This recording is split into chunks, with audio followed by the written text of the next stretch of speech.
That's a theistic Gnostic. And an atheistic Gnostic is one who says, I don't believe, and here's the reason why. So I think for myself then an agnostic theist, because I think there may be one, but I just don't believe anybody knows anything about it. Yeah, I'm not sure where to go with this. You think there may be one. Do you think there is one or not? I think there could be one. But so do I. But I don't believe there is one. Therefore, I'm an atheist. I guess we're going to go around in circles on this for a while. Yeah. But the problem as a strong atheist, you don't hold the position that there can be none. No, heck wait, no. You what? take me to a South Seas island to show me some natives dancing around a totem pole that they say is their god. I can go rap on that thing with my knuckles. Right? Right. So what my position is depends on the god in question. Okay. Now, any god that violates the problem of evil, right? I'm not talking about a known god. Then I know that doesn't exist. Well, hold it, guys. I mean, I think that these abstract philosophical questions about what to call ourselves are interesting in their own right, but I think probably take up too much show. they're kind of dancing around the main issue, which is you have a disagreement with your wife and kids, but I was trying to get away from that. Tension. Because this is not Dear Abbey of Atheists. Yeah. Which, I mean, we'll tell you what our personal experiences are, but we can't tell you how to. I mean, I don't know, because I don't get into, I haven't gotten into relationships where I thought we would really have those strong differences of opinion. I'm not going to say like, oh, well, it's hopeless, you should divorce her, or you should try to work things out, because I don't know that all marriages should stay together to their last grasping breath. Sometimes people just drift apart and are unhappier together than they are apart. But I don't know that this is your situation, so I would hate to offer some kind of advice along those lines. It's been my experience that most people that I know now who believe like I do, who don't believe in any of the religions, came to this knowledge when they're in their mid-30s. They've already married somebody who believes the way they used to. So I was just wondering if you guys had any experience with how people deal with that. Afraid not. I was looking for a label, because now that I don't believe in Christianity, I'm constantly being asked by family members, so what are you now? Yeah, well, I just tend to think that the label doesn't matter so much as the underlying concept. But the label seems to matter to his relatives. Okay. Right? And here's the thing. The reason I was going on and on and on about this theism versus atheism and Gnosticism versus agnosticism thing is that using those two different sets of terms to figure out where you're at is more accurate than what people normally do, which is say, there's theists who believe, atheists who don't believe, or atheists who believe there isn't, and then agnostics in the middle who just don't know. And that actually leads to a lot of problems, the biggest one of which is theists like to bash people over the head saying, no, you're an agnostic because you're not one of these people we call atheists who absolutely for sure says there isn't a God, therefore you need to just shut up because you don't know. Yeah.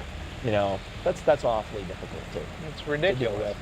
It's not helpful to the discussion, but it gets used that way all the time. So I try to steer people away from looking at things in that simplistic way. Okay. But for your trouble with your wife, boy, I think the more important thing is not whether one of you believes in an invisible supernatural force. The important thing is whether you like each other. That's really the important thing. And if you like the other person, you're not going to bash them over the head with your viewpoint, whatever your viewpoint happens to be. Yeah. Right? That's the important thing. I think myself, I've become the type of person, like, when somebody first finds religion and they get all excited about it and they feel like they want to go and bash everybody over the head with it, I'm the other way. I'm excited to learn the truth, and I kind of want her to learn it. I want everyone to learn it. And I've learned that, just like a religious person who goes out and spouts it, you just can't do that. You just can't. I mean, she's going to have to. Well, a Well, some lot of people atheists can. start Some there. people can, but that's a decision for you to make. I don't think there's any. Like I told the woman from California, who was having trouble expressing her atheistic views. It's like, well, nobody's saying that you have to be vocal about it. Yeah, in my experience, it's not good to be. You get a lot of negative treatment when you voice it, especially in my community. Right, and it's your situation is what matters to you, right? There's plenty of other people out there, being the atheist spokespeople, Richard Dawkins and so on, and they're doing a fabulous job, and people like that are in that position can go ahead and make a big noise about it, and I'm glad that there are such people. Mm-hmm. But that doesn't mean everybody has to be like that. Okay. Thank you, guys. Thank you for calling, Bill. Bye-bye. Hey, you're on the air. Hello? Hey. Yeah, hi. Oh, I'm sorry. I wasn't sure it was me. Yeah. Hey, yeah, we got you. No, it's good you guys are putting us into debate. It's really good to talk about this stuff. Mm-hmm. My question was religion. Would you classify what you guys are doing as sort of a religion? Well, no, because I think if the dictionary, the definitions that I've seen or anything to go by, I mean, the term religion refers to, there's like an organized practice of worship, and it tends to have a supernatural element where you either have a deity or a spiritual leader that is revered, and atheists don't really do that as a general rule. I mean, a person can be a theist, right? A person can believe in God and not be religious. Believing in God is not necessarily a religious thing. I mean, a person can go through their life, believe that there's a God, but they never pray to it. They never go to a church service. They never do any sort of, obeisance to this God. Religion is pretty much a specific practice, and atheism I would describe more as a philosophical point of view. We don't believe in any gods, and we think that, and we tend to be skeptics towards more or less most, if not all, supernatural claims. I would say, I'm skeptical towards all supernatural claims, but it's pretty much up to atheists value individual thinking in your own terms, more or less. So and debating like we're doing on the show. So yeah, let me ask you this then. Just like what you said right now about religion. Basically, according to you and atheists in general oppose people getting together as a group or whatever, like a pact, just worshiping one god or maybe whatever, like a bunch of gods. But in essence, what you guys are doing is getting people together as atheists. I don't believe in God myself, but just don't you think the practice of organizing is, at the end of the day, defeating the purpose of not having religion and not having problems because of religion? Because religion is just a term for organizing, and as you said, well, not necessarily. They throw in the supernatural element to make it seem prettier. But well, no, think about. Hang on, it's not just organizing, people organizing and getting together that makes a religion, right? I mean, if that were true, then Britney Spears fan club would be a religion, and it's not. So it's religion. That's because Britney Spears is whatever. I mean, religion. I think that in fact there has been a legal definition of religion that has been reached. That is, that it involves a supernatural belief, and B, an organized worship. So just organizing. People organize for all kinds of reasons. And there are the ACA, in fact, originated just as a social group. It was a bunch of people who got together over coffee and bagels. Who just wanted to meet other atheists. So I think the reason that, and it's true that you have not historically seen atheists organizing the way like our group has, and you have other groups like the Center for Inquiry and American Atheists and what have you. Specifically because, as a general rule, atheists really aren't joiners of groups. We tend to be like lone wolves and nonconformists. Here, let me put a small scenario right in. But hang on, let me just finish really quickly. So the only reason that groups like ours have sort of originated is because the very politically powerful and well-financed religious organizations, are out there trying to make serious political inroads in ways that could affect, folks like ourselves and legally.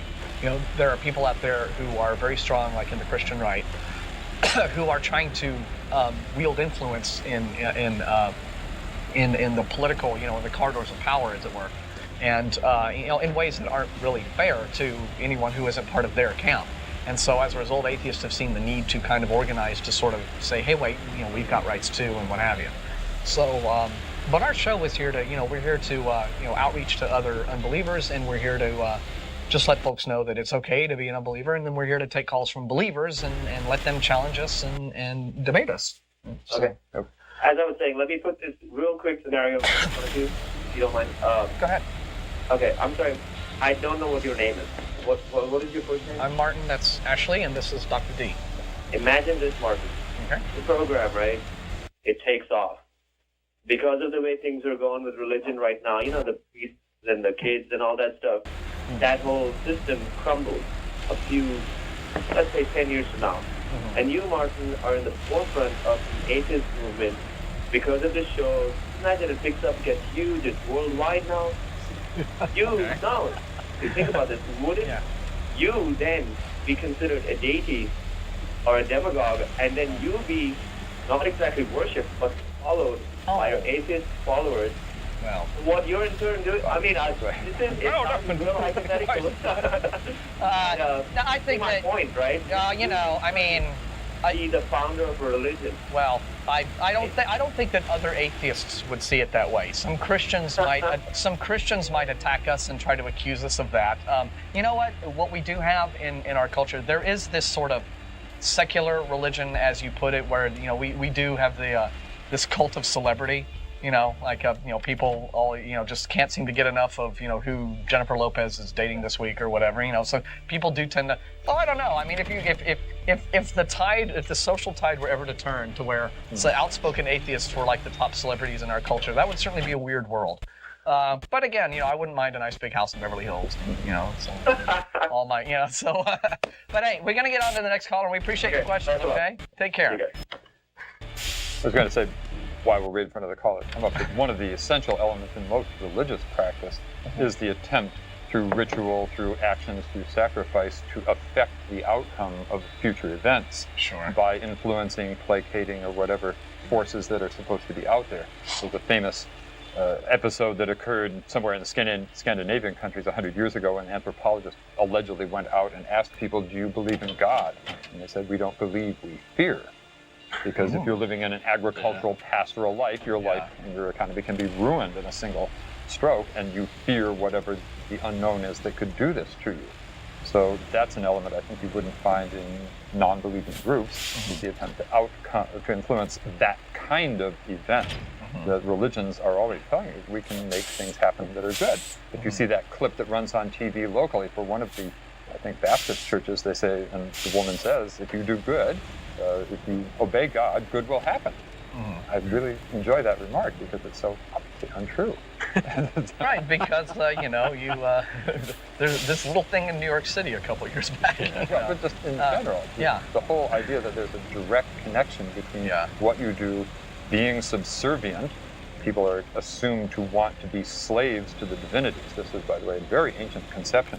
If you look at Babylonian literature from 4,000 years ago, it says explicitly that the gods created humans to build their temples and carry out their religious services as slaves to them, using words for slavery, which get glossed over when we talk about being in the service of a divinity. And for religious services, that's the word servus and servitium out of Latin, meaning servitude, slavery. Right. We talk about servants of God rather than slaves. It's a very touchy question. Odd that God has nothing better to do with his time than make these tiny little creatures that are practically insignificant to him, just to worship him and make towers that are absolutely microscopic and nothing to him. Well, of course, the whole notion, of God needing to be worshipped, tends to run against it tends to stand in stark contradiction to the idea that God is this perfect being. Because if you are perfect, you lack for nothing. That's the definition of perfect. If you need to be worshipped, then what you have is this: there is a need that is not being fulfilled unless worship is taking place to fulfill it. So if God wants you to worship him, he cannot be perfect. And there is, by the way, an old line, and didn't have a chance to quote it in the talk today, but it goes back to Euripides' Heracles. I won't give it to you in Greek, but it says exactly what you've just said. And it's put in the mouth of Heracles, so it's fully ironic. Heracles is supposed to be, mythologically, the son of Zeus, by an illicit relationship with a woman that Zeus happened to desire, because that was the nature of Zeus, to look at eligible women on earth and pursue them. But Heracles, in the course of a tirade against conventional Greek mythology, says, "Thy God, if there really is one, is in need of nothing." The word for nothing is held over to the second line, oudenos, at the beginning of a trimeter, for maximum effect, that God doesn't need anything. If there really is one, it's perfect, and has no needs. So in effect, it doesn't need the Parthenon, it doesn't need the temples to all the divinities in Athens. It was a very striking statement that shows why Euripides was so controversial in his lifetime. And it's not a view that's new at all. It's a view that does exist in the past, and it's a view that's very hard to explain. There are two problems in divine theology, and one is the wishes, the will, the wants, the needs of a divinity. And the other is not explained by people who promote intelligent design, which is how does a non-material divinity make an atom move? How does a divinity that has no physical existence, according to all the standard definitions, make anything, levitate a coffee cup, or do anything else? It's always said, well, God has power. Our God is an awesome God, to get the bumper stickers there.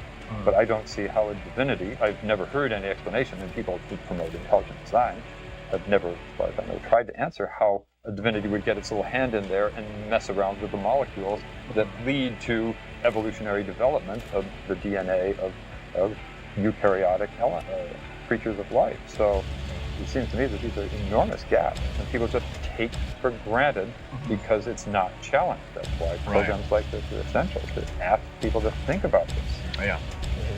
Too true.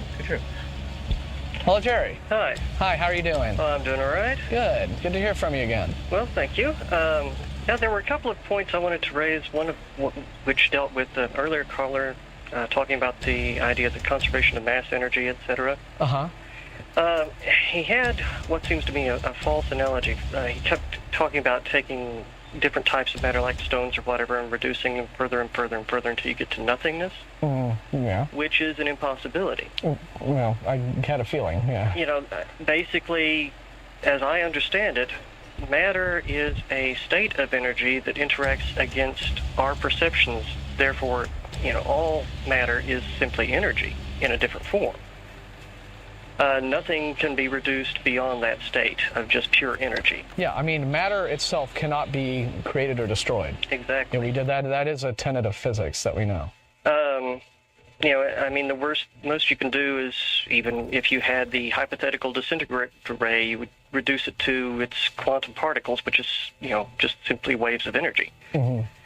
So that is a serious flaw in his argument. But also, there were a couple of things I wanted to mention, one of which is, I know that there's been discussion about, for instance, hell being used as a threat, and the way that Bible colleges, to my mind, my brother is a minister. And I remember sitting in on some of his classes when I was a kid, and how they really discourage Socratic debate. Yeah, darn that stuff. They don't want reason brought to it. And hell being used as a threat, I remember as a child also, they were handing out like little comics showing, how you would burn in hellfire and so on and so forth. Yeah, for playing Dungeons and Dragons. Yeah. Yes, I mean, it was just horrific stuff, and I tend to agree with you that it is a form of emotional abuse. On the subject of the Apocrypha and the parts of the Bible that have not been included, so on and so forth, one of the most telling arguments is from actually a figure who was on the side of the religious community on that, and that's M.R. James, who did an edition of the apocryphal books of the Bible, those few that had not been completely destroyed. He included fragments of and so on and so forth. still came down on the side of, the final decisions of the Council of Nicaea and so on. Mm-hmm. But it's one of those books that if you read it, you see right away where the arguments just don't hold water about why these didn't belong in the Bible. It's simply because it doesn't go along with what he was taught. Are you talking about when you read the Apocrypha?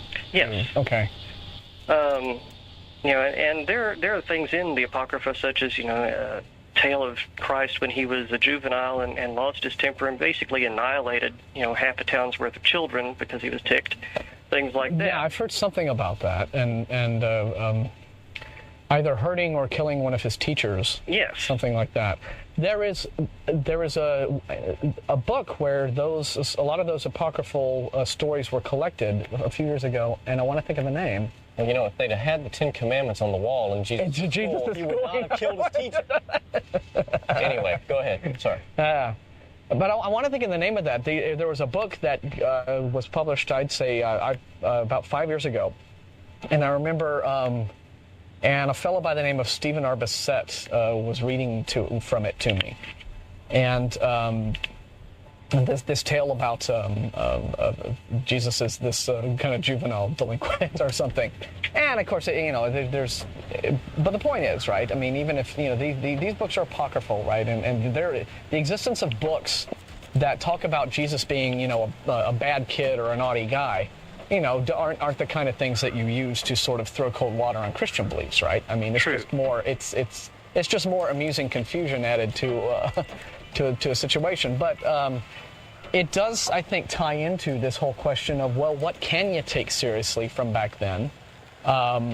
Because it does seem as if there is a startling lack of secular documents, just plain old historical documents from that period, where, somebody just say, hey, Jesus came to town today and did all this stuff, and then he left, and that's the end of it. So that is where I think that, you really need to be looking for, any indications that Jesus may have been a true historical figure. Granted, I agree. The last thing is just kind of continuing what I was saying about the idea of hell used as a threat, the whole oppressive atmosphere of religion, which is an argument I don't have the reference right to hand, but in one of the volumes of Lovecraft's Selected Letters, what he found to be one of the most telling arguments about religion, which in general he supported because it gave people comfort and so on, though he thoroughly disbelieved in it, was that it is inculcated at such an early age before children have the tools of logic and reason at their command. And the fact that they feel that they have to inculcate it at such an early age is almost damning in itself. Because if they're able to reason, if they're able to argue about points and ask questions that need to be answered, science allows that. Anything that has a basis in reality allows that, because it allows you to grow, to learn, to compare, whereas religion simply doesn't. And the fact that they don't allow that, and that in fact it's frowned upon to ask such questions, ties right into that, as far as I can see. Yeah, I definitely agree with that. And I think it's kind of funny, a lot of the fundamentalist Christians, they've been doing this since the 60s and the 70s, are making statements like, parents, watch out, homosexuals across America are out to get your children. Yeah. I think that they're practicing a little psychological projection here, and they're out to get the children, I think that you're correct on that. I also find it very interesting that a phrase that used to be very common in Christian circles has fallen out of political favor, I think, and that is, it used to be that you were not only a God-loving, but a God-fearing person. God-fearing person, yeah. Which is why they wouldn't allow atheists, and they still don't in some states, on juries, because if you don't have a fear of eternal punishment, how can you be trusted to tell the truth on the stand? Yes. Which is ludicrous. Which shows a very low regard for human dignity. Yeah. And I think that's endemic to the Christian belief system. Is that when you peel away all the layers, what you get is this very misanthropic belief system. that says essentially people are bad and there's no way that they cannot be bad. The best thing that they can possibly do is join this faith, at which point they'll still be bad, but at least they'll be forgiven for their badness. And then just keep praying and asking for forgiveness for your badness, and that makes you not necessarily good, because only God and Jesus can be the morally, truly morally perfect figures, but you'll be at least a little bit less bad, and you'll be forgiven for your badness, whereas everyone else is not. I find that sort of thing very reprehensible. Well, I will not keep any longer, so you can get to your next caller, but thanks again. And, yeah, thank you. And enjoy the program. Yes, well, thanks, and it's always good to hear from you, and we'll talk to you real soon. All right. Bye-bye. Yeah, some good references there. He's always our little Renaissance man. Yeah, I've actually met him, and he's a really good guy. Just take a brief breather out here, folks, just to remind all of our unbelievers at home in the Peanut Gallery that we do have our Sunday morning 10:30 a.m. bagel shop meetings. If you're an atheist and looking to meet other atheists and hang out and have a good time, well, come on down. That's just a fun social gathering. For unbelievers only on Sunday mornings. Although next week we will be at Furr's Cafeteria in the Longhorn Room in the back at North Quas Mall. So please don't go next Sunday to the bagel shop. And Mary, if you're invited to the lecture today at Furr's Cafeteria. Yeah, we want to remind everyone that at 11 o'clock, if you'd like to come. Yeah, down here will be our speaker, and your subject is going to be? As a matter of fact, America's supernatural curse will be the subject. America's supernatural curse. How to free America from sin and launch the second Renaissance. Now, what kind of sin are you talking about? Christian sin. How do we get how do we get free? The sin of being a superstitious, blithering idiot. What could be worse? How do you dismiss the monsters under the bed? How do you get rid of sin? Right. Right. We have a new issue of Skeptic, and I'll hold this up for whomever wants to zoom into it. This is a great magazine that anyone of a atheist or skeptical bent should be reading, and it's available at any good magazine rack. And actually, I saw this. This is usually, like I get this various places, but at Barnes & Noble at the Arboretum near where I live, I'm not supposed to, I'm just saying that they have their magazine racks split up into categories like they have their book racks. And this is usually in the science rack. Mm-hmm. And this issue was at the very front of the religion and New Age section, which I thought was wonderful. So either that was a mistake or somebody on the staff has a very shrewd sense of humor. But I'd hate for skeptics to miss the magazine because it's in the section that they don't go to. Yeah, but maybe the people who really need to read Skeptic will find it for a change. But I want to get back just for a second to the whole sin issue. Sure. I mean, this is probably not going to be relevant to what you're talking about today, but there was I'm a frequent contributor to the Alt Atheism news group on the internet, and there is a theist who posts to Alt Atheism like a question a week, asking, pretending like he really wants to understand atheists, but really stirring us up and pissing us off. Troll. And his latest question was, why do atheists get so upset when people bring up sin? And I wrote a response to that. I said, it's not the concept of sin, the idea of sin necessarily that makes us upset. It's, atheists are quite willing to discuss questions of morality and ethics. Absolutely. And are serious about that. The problem is that sin is a concept that relies on the existence of a supernatural lawgiver whose existence has not been proven. So as soon as you start linking moral and ethical rules to the dictates of some supernatural entity that you can't even prove exists, we're not upset because you're talking about moral questions. We're upset because you're an idiot. So let's take another call. It bears mentioning that sin was a concept, I think, that was specifically introduced by the priesthoods in order to inculcate guilt in the followers. If you can break down a person's self-esteem and make them think that simply by the day-to-day act of living, they are committing these horrible crimes for which they can be tortured for eternity, once you have terrified them enough, particularly in matters like your sexuality. Absolutely. Then that makes them emotionally vulnerable for your religious indoctrination. Absolutely. And it happens to be a year that is evenly divisible by 4, to our political, or to our American listeners, we are coming to the end of a very long, grueling election season. Yeah, holy moly. And it's a little frustrating for me because I'm a very political person. I've minored in political science. And the Atheist Community of Austin, of course, is a 501c3, which means we absolutely do not ever endorse candidates, and we try actually to go above and beyond what is minimally required of us to stay on board with the law as a essentially non-political organization.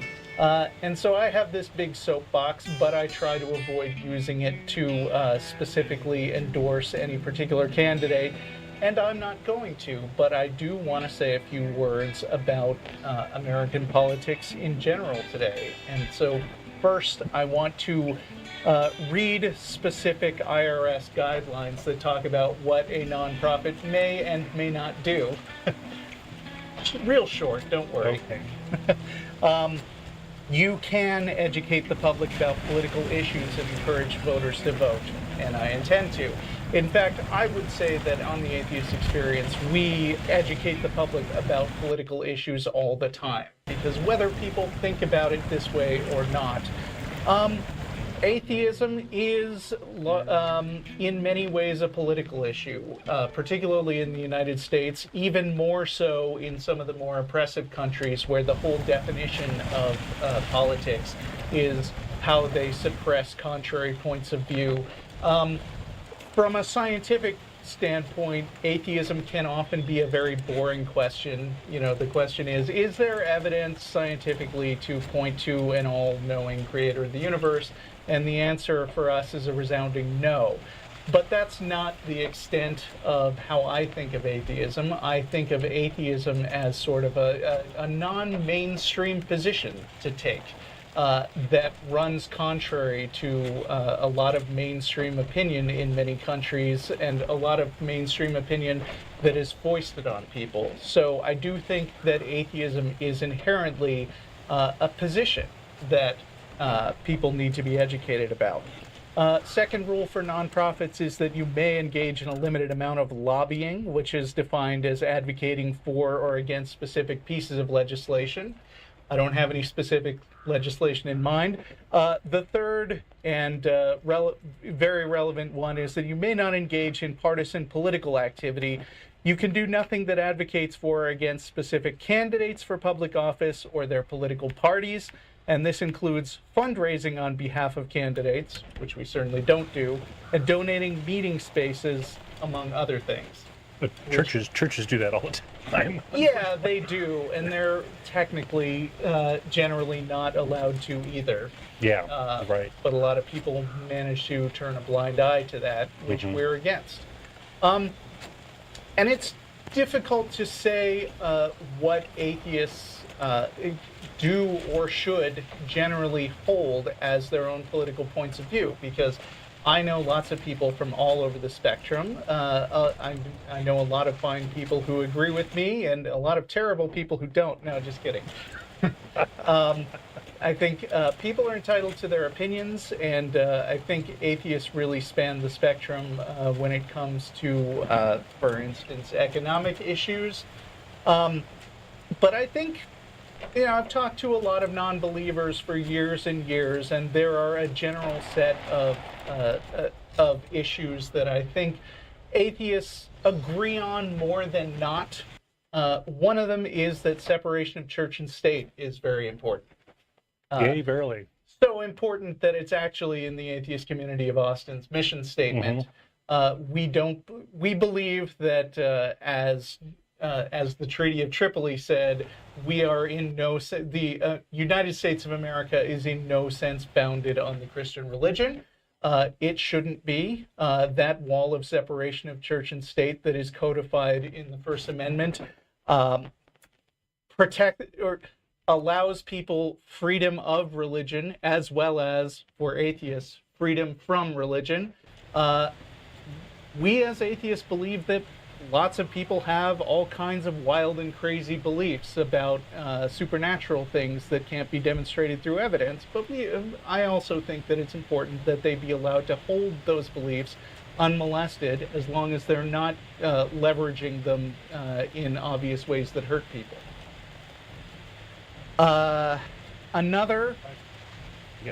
Private delusions are fine. Another thing, and I'm sorry about this microphone, which won't stop rustling. Here we go. Another thing that I think atheists can generally agree on is that they tend to have a respect for science and education and free inquiry. And I think the way that manifests is that we don't think that education should be contaminated by religion. We don't think that specific religious groups should be pushing an agenda that isn't well demonstrated through non-religious lines of investigation, which means creationism is not something to be discussed in school except as a sociological issue, as in creationism exists and there are demographics who believe it, and discuss it from that point of view, but not to present non-science as if it were science. And we also tend to think that the mainstream scientific opinion about the nature of the world is an important thing that politicians should at least take into account when promoting certain policies. Not everybody is just dealing with the manipulation of small green pieces of paper, and not all like a lot of legislation actually touches on the way that we should behave given a known set of facts about the way our world works. And in politics, we ought to do more than just pay lip service to science. It ought to be taken seriously. And I also believe that both politicians and voters should do their very best to base their opinions on research and knowledge and evidence and real information about the world. And I realize that not everybody can do that perfectly. And people often think they know what they're talking about when they're not. But you owe it to yourself to actually go out there and find out about stuff that you don't know, and base your political positions partly on known facts to the best of your ability. And finally, I think that this is a little more controversial among some atheists, but I think that generally we recognize that a lot of social oppression takes place because of religion. Religion tends to be in the business of entrenching power and pushing down minority groups like gay people. A lot of religions are extremely patriarchal and say that men are given more rights by God than women. And we're against those things. Not all of us. I think most of the people, I think everyone on the atheist experience agrees that basically equality is an important issue on many dimensions. So and human rights, right? Yeah. Mm-hmm. Exactly. So all I want to say is, without endorsing any specific candidate, I like to think that our audience of the atheist community of Austin, the people who watch the show live, the people who listen to us later on podcast or watch us on YouTube, you guys are really smart. There are some exceptions, but by and large, I think that our audience is more educated and informed than the average voter, and your political voice does matter in your particular state, and I hope that you will all go and research all the positions of the people you're voting for. It's work, but read about the stuff that's going to be on the ballot in your state. And I really, really hope that everybody hearing the sound of my voice who is eligible to vote in the United States will do that on November 8th. And that's really all I want to say about that. Sounds good. Sounds good. Get out there and vote. Vote early, vote often. Something like Well, legally though. that. Legally, Yeah. right. Don't commit voter fraud. We're going to start with a repeat caller, Seth in Seattle. Last time Linnea and I talked to him. Are you there, Seth? I sure am. What's up? Hi. I'm sitting in my car. That's what's up. Okay. All right. So, can I start talking? Oh, yeah, you're on the air. Yep. Okay. All right. So, just to kind of review for the callers who, or maybe are not callers, but listeners who may not be sure what's going on. Linnea gave me this challenge, and I have the time stamps if anybody wants to check. She made up this worldview or scenario in which she said, and this is Linnea saying this, I created the universe by traveling back in time. That was timestamp 1920. This is episode 834. When I asked for proof that she can, she said, I don't need to. That was timestamp 1932. Also, I'd like to mention that she said that she had also gone back in time and arranged things so that you would call back. And so she was making the prediction that you'd call back. And her prediction has now come true. Which is a little bit weird. True. That's pretty amazing. Well, it's amazing if you didn't believe her claim. But right, well, yeah. I expected it. But I mean, I know, yeah. Right, and my answer will be more complete. I have, if I can, I wrote this all down. So if I can just rattle it off, it would probably be easiest for you guys because then you can just respond to the whole thing. So. Okay, but as a repeat caller, I've got a policy of holding you to 10 minutes. So. Okay, that's fine. Okay, then she said, God cannot lie. Timestamp 2030. That's what I said.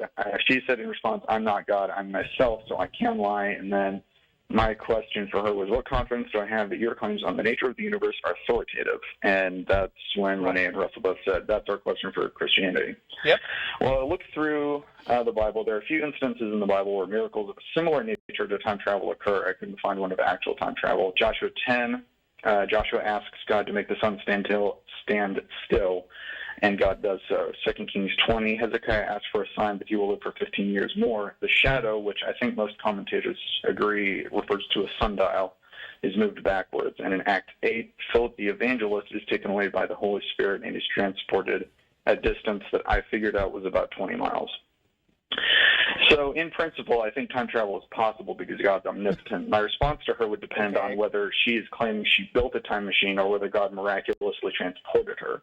Recalling C.S. Lewis's quote that miracles are not contradictions or outrages against nature, but nature by itself cannot produce them, I would say that if she says it was by a time machine, I would answer it was impossible under our current understanding of physics. So she's simply not telling the truth. Yeah, but you don't care about our current. Wait a minute. You don't care about our current understanding of physics if you believe stuff in the Bible. No, I do care about the current understanding of physics, and I'll address that particular point at the end.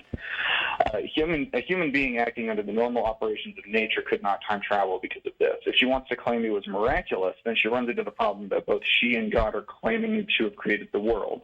But she admitted she can lie while God cannot. Right. Now, a distinction at this point needs to be made. There are two different claims that usually go on when atheists argue against a Christian interpretation of science. They are either claiming that Christianity is false because it claims miracles happen and atheists claim miracles cannot happen. Or they ask how a Christian reconciles his belief in miracles with his belief in the uniformity of nature. I want to point out that these are two different claims. I agree that if I'm going to adhere to Christianity and the presupposition that nature is uniform, I have some philosophy of science of homework to do. But this is a different question entirely than responding to the claim that Christianity is false based upon its miracle claims. Now, according to the law of excluded middle, a statement is either true or it is not. The statement Christianity is true or false. If it is, miracles can't be used as evidence against it because clearly God is capable of performing them. So the only possible scenario in which miracles can be used as evidence against Christianity is if it's not true. So unless Christianity is true, miracle claims in the Bible are evidence that it's not true. Shortening this a bit, unless Christianity is true, it's not true. That's a pretty trivial claim for atheists to be making concerning miracles. I'm done. I'm not sure I got your point there. Well, I would Tracy? like to say, first of all, Christianity is not a claim. It's a huge set of a lot of claims. And so it is possible that, quote, Christianity can be true and false, because there's a number of claims that are wrapped up in under that label Christianity. But one of the things that's claimed by Christians is that the entire system, the whole Christian worldview, is true as a unit. Okay, but that Some of them, could be, well, wait a but minute, that could be wrong. There are some people who self-label Christian who will tell you that parts of the Bible they simply reject, and they think that that's just error and blah blah blah. So I don't see Christianity as like a uniform thing, and I don't see all Christians agreeing that all claims that are tied to a Christian label are correct.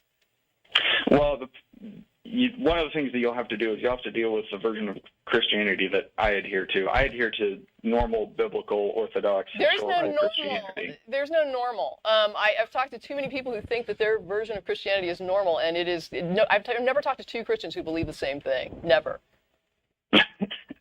Yeah, and, I mean, and the thing is, you are asking like whether something is a disproof of Christianity. When we talked to you last time, the only point that we really brought up is that we have no reason to accept the stuff as true, to accept Christianity as true.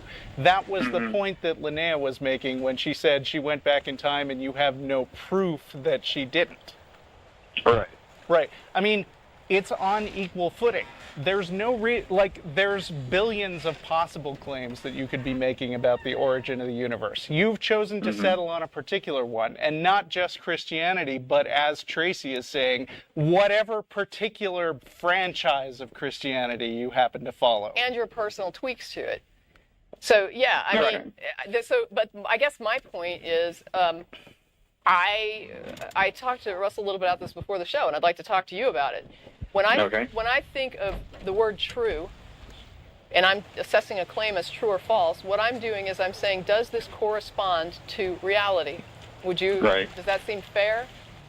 I think that's true as far as it goes. Yeah. Yeah. I mean, if I told you that I've got this mug in my hand, and you look at the screen, you probably can't see a screen, but I'm holding up a mug in my hand.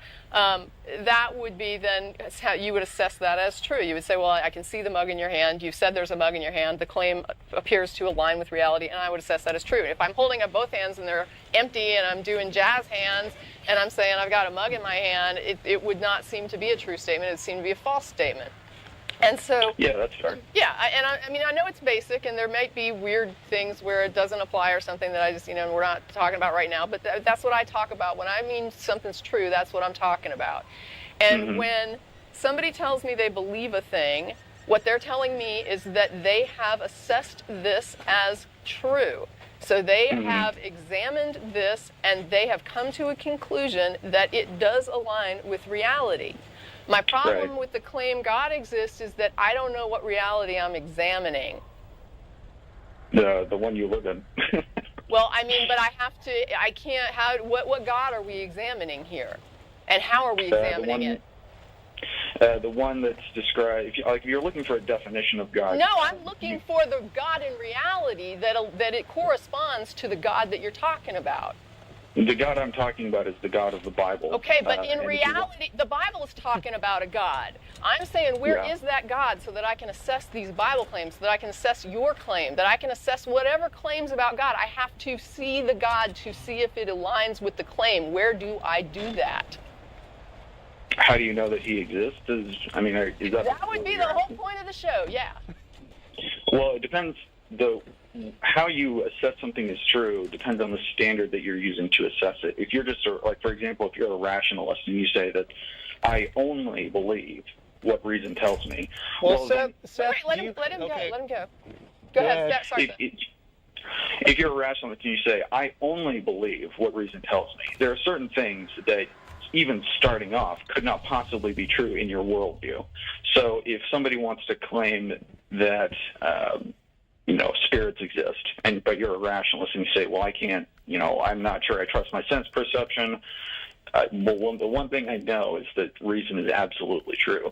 We never said that. Well, I guess he's just saying somebody could. No, there's a difference between judging something as absolutely definitely true and choosing to believe something. Okay. I mean, spirits could exist. All we're saying, and the rationalist point of view, as you put it, doesn't rule out the possibility that there are spirits.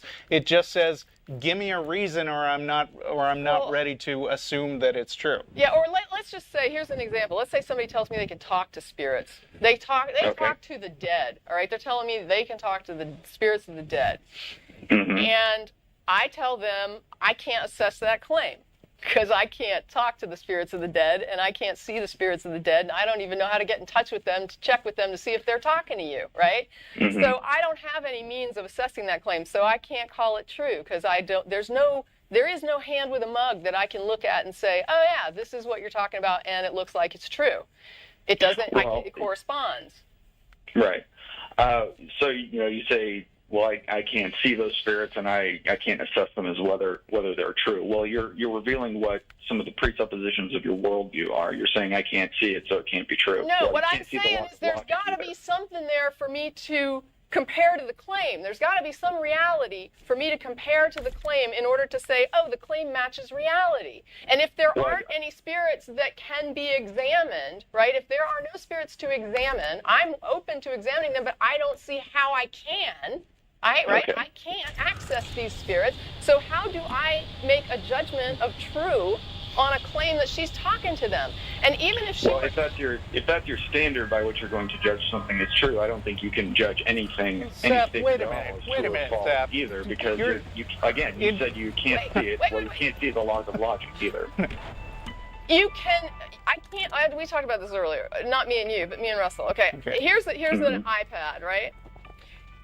Is this iPad open? Oh, you can't see it. Okay, I'm showing a little iPad mini, and I've got it wide open on the screen. And I'm asking the people, is this thing open? And I would say that most people would say, yes, it's open. They're looking at this thing open, right? Right. Now, I'm putting that away. Now, in the absence of anything that opens or closes, can you demonstrate to me an open?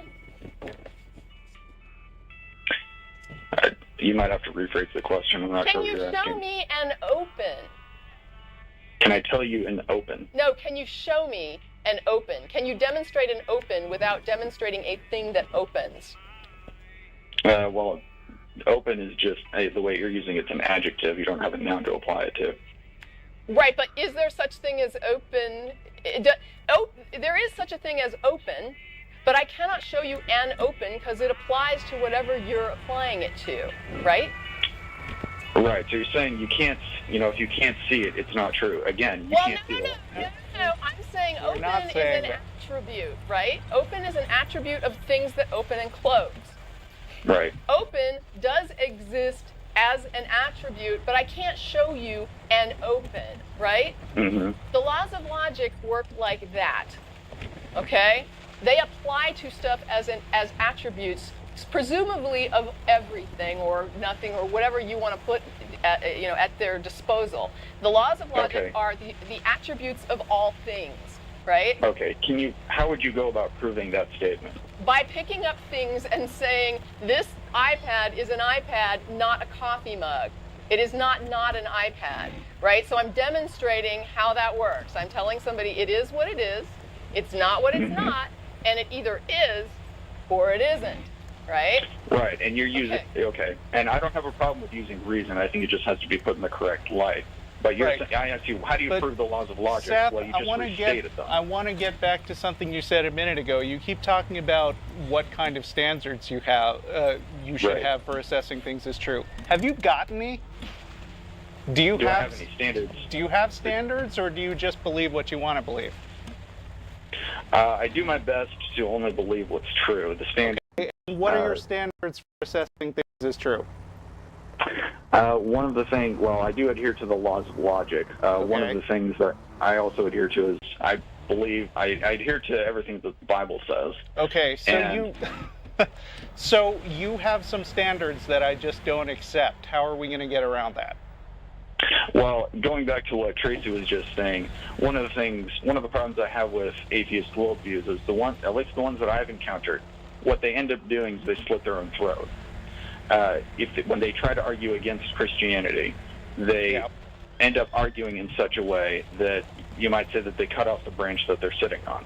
She said, well, you can't see spirits, so how do I know that they're true? You know, you can't see, well, again, I pointed out, you can't see the laws of logic. She said, well, they're attributes. And I asked, okay, well, how do you know that? How do you know, using just your own mind? I gave you a demonstration. I can demonstrate them the same way I can demonstrate open and closed, right? Okay, so you justify the laws of logic empirically then? They apply to what is and what is not. I don't know. So they apply to everything. That's the idea.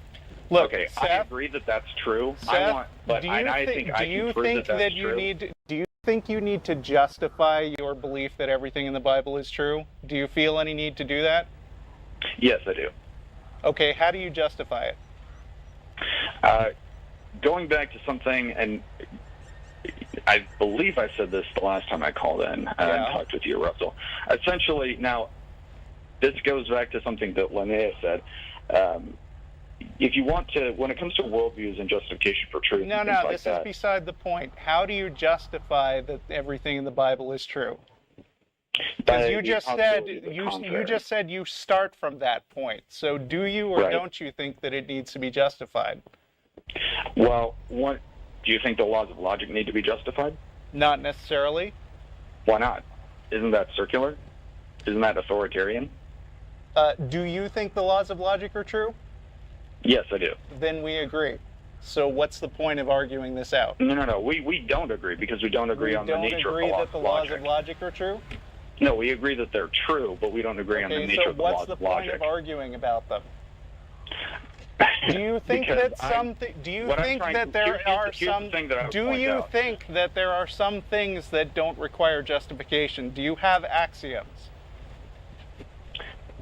Well, I wouldn't call them axioms in like the sense of the geometrical axioms. I think there are principles that are necessary to interpret the universe. I think it'd be necessary to assume the validity of the laws of logic everywhere at all times, assume the validity, generally speaking, of your own sense perception and things of that nature. Then we agree about that. Now, how do we get from that to the assumption that God exists? The way I would do it is you guys say that you agree, you adhere to the laws of logic, but you continue to say that you believe in a universe, which I don't think. You say you live in a certain kind of universe, and in the universe you are describing, I don't think the laws of logic could exist. Okay, I don't agree. When did I describe a universe? Well, you said that, I asked you for a justification of the laws of logic. You said, well, you justify them empirically. They apply to everything I've ever known. That's the best I can do. I mean, I don't know of any exceptions. Do you know that they apply to everything, though? I don't know that. It seems intuitively correct. I don't know how it would be tested, but at the same time, they do apply to everything I have ever experienced and everything I think anybody has ever presented, any concepts. I mean, there's nothing that I know of that they don't apply to, which does not mean that that's universal outside of, that there could be things we don't know that somehow, I don't know how it would work otherwise, but if there were some way that it could, then there would be some way that it could. What I'm saying, though, is that in the universe I live in, every single thing I've ever encountered, it demonstrates the laws of logic. And that is as much as I say about it. So I'm curious about this universe that I'm describing that violates something or that is inconsistent in some way. Like, what is the inconsistency in my universe? Well, I might use an analogy. If you were standing on a diving board and looking out. Okay, we don't have time to start another analogy. I said I'd hold you to 10 minutes. Okay, and, okay. Okay, bye. Well, thank you for the discussion. Is it cool if I call back next week? If there's a different idea. There's still going to be the same time Or limit. we'll continue the idea. I don't know. I can't believe it. Charlie in Denver. Hi, Charlie. Hi. Yeah, I'm calling about, the last guy was pretty relevant to what I'm wanting to ask. My philosophy teacher and my book for philosophy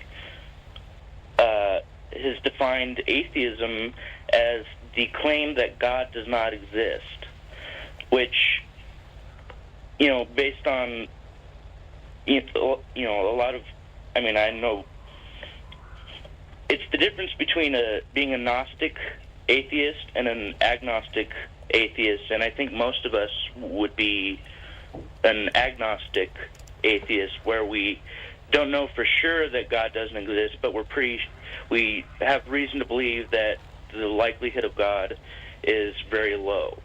Right. And it seems like my philosophy teacher would define all of us as agnostics rather than atheists, and I just was wondering how I might deal with that, or well, I mean, I think the best thing to do, you might want to turn your volume down if you're listening on a computer and just listen to the call. I think, what you could do is just enlighten your philosophy teacher about, there are other included definitions for the word atheism that don't require you to state with certainty that no gods exist. And point out the fact that there are I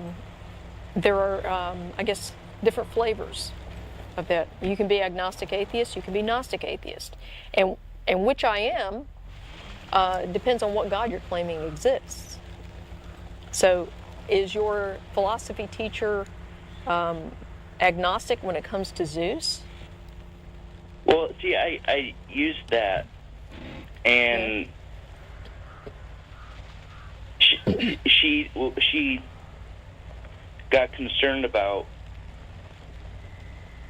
knowledge versus belief. Like, she didn't understand that I was trying to distinguish between those things. Well, let me ask you this. When you get right down to the root of it, what's the real problem here? I mean, you've told your philosophy professor, I don't think there's a God, but I'm not 100% certain, right? Well, yeah. Okay, so and she says, by my definition, you're not an atheist. Well, and by my philosophy book's definition as well. Okay, so why don't you just say, okay, then I'm not an atheist, so what? Because I'm not like sitting on a fence, and it's not like I don't know what I believe. Yeah, well, I mean, make that clear. Explain exactly what you think, and then who cares if she decides to agree with what label you put on yourself? I mean, as a philosophy professor, she ought to be willing to discuss the actual concepts in question, not, what words we should put on the concepts, because after all, words are just made up by people anyway. Well, it's just, I'm concerned that this definition mischaracterizes atheism in a way that... Well, I mean, make no mistake, it does mischaracterize it, and your philosophy professor seems to be the one who's confused about what words mean. But in general, I find that it's a real waste of time to try to convince people that words mean one thing and not another. So what if you just say, okay, I totally don't believe in God, but fine, I'm not going to use the word atheist anymore. Now what? Convince me that there is a God. You see what I'm saying? Yeah, I understand. It's just like,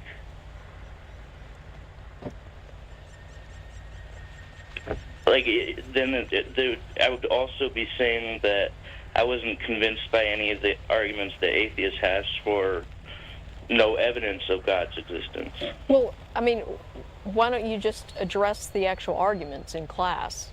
Like Russell said, I mean... yeah, we're getting to that. Yeah, and I mean, that's really the most important thing anyway. I mean, the label, you could change the label. You can say that, okay, this week I'm going to take, someone who believes that there's not enough evidence to accept that a God exists. We're going to call them blue atheists this week. And who cares, as long as you agree on what the term means, even if you know that that's actually too restrictive a definition of atheism, and I agree that it is, but if you agree that that's how you're going to use the term in that class, and that's what that's going to mean, then you can move forward and come to a common understanding based on the concepts you're discussing. Well, then I'm going to have to write a lot more. Okay. Well, it's a philosophy class. Yeah. Yeah, but then I'm going to have to, define what agnostic is and why and like what my version of agnostic is, You instead can- of just, you know. I think that might be worthwhile. It's good Okay. practice. I mean, you know, in real life, you don't restrict yourself to writing 5-page papers if you've Oh, got no, 10 it's pages worth of stuff to say. But it's just philosophers have historically been long-winded, and Yeah, well, I just kind of not that'll want to teach you to continue that take a tradition. philosophy class. Yeah. Well, I'm really interested in philosophy. Well, you should be.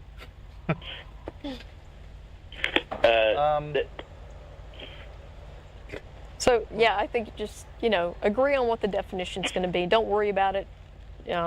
You know, for what it's worth, we agree with you. That's just too restrictive a definition of atheism, but it's probably not a battle that's worth fighting And in your you class. know, part of the art of writing college papers is understanding how your audience thinks and trying to get through to the particular person who will be reading your paper the best way. And now that you know how your philosophy professor thinks, it's totally okay to exploit that knowledge and avoid subjects that you think she would disagree with, and focus on subjects that you think would work and pander to her. Because if ultimately you're, you know, if your goal is to get a good grade in the class, and you know what it takes to write a good paper, then write the good paper and start a blog if you want to, you know, communicate to a wider audience what your real thoughts are.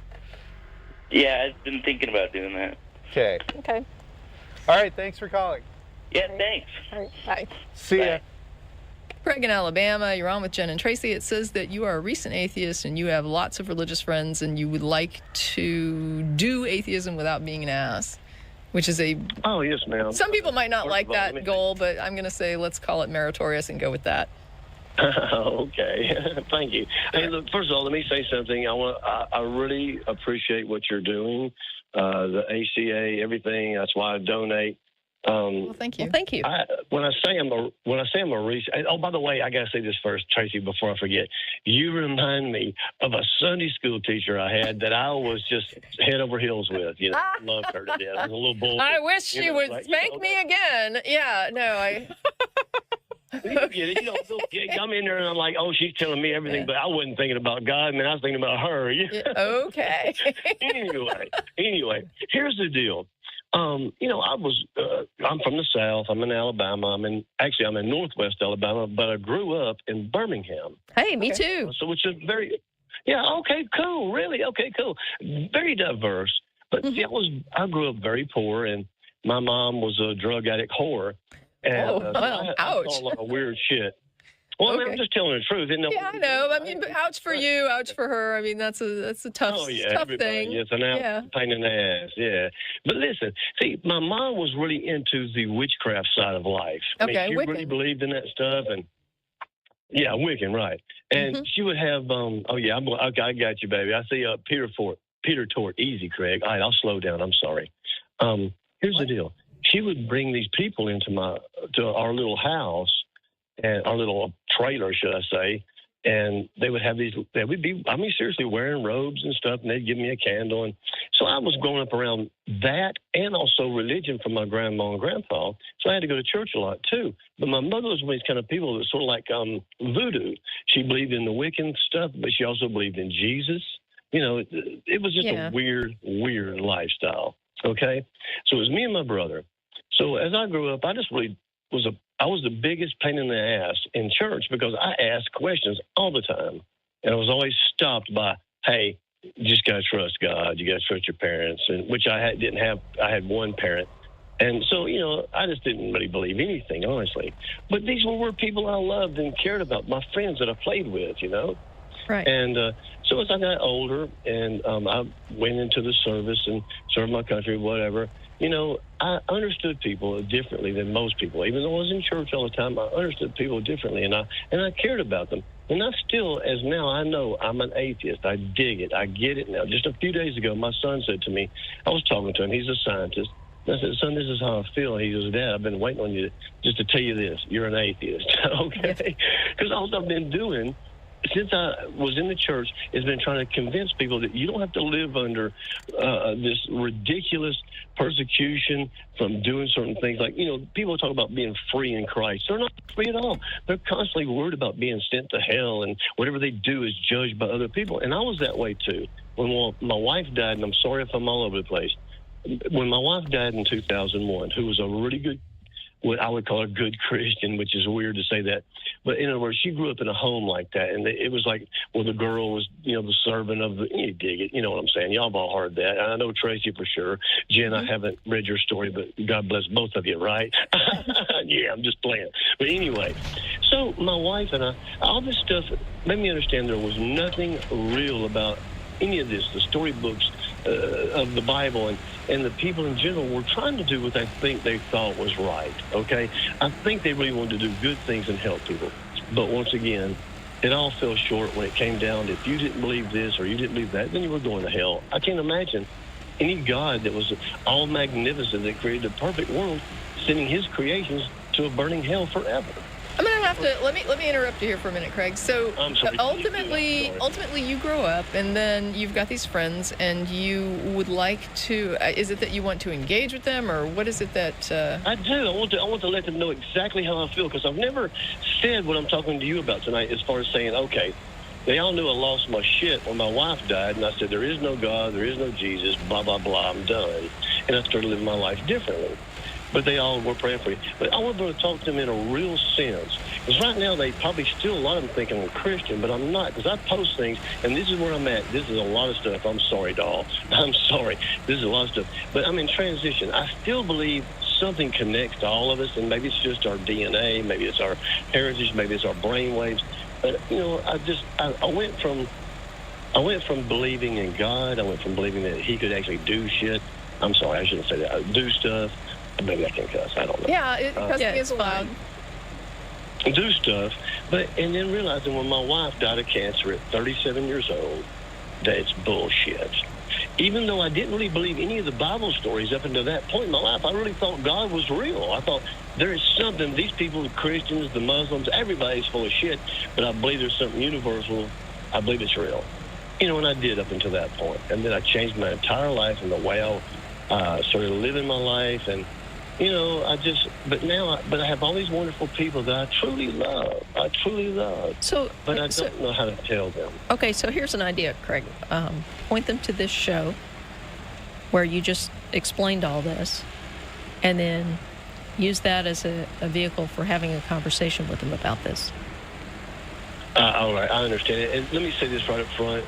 Joanna Banana, I didn't mean that. I'm from the South, and I'm not meaning baby doll wrong, and I don't diminish people's stance in life. I think women are the most wonderful thing in the world. I just saw that in the chat, and I didn't want you to take that. Sure where that came from, but okay. Yeah, but anyway. I was reading it in the chat.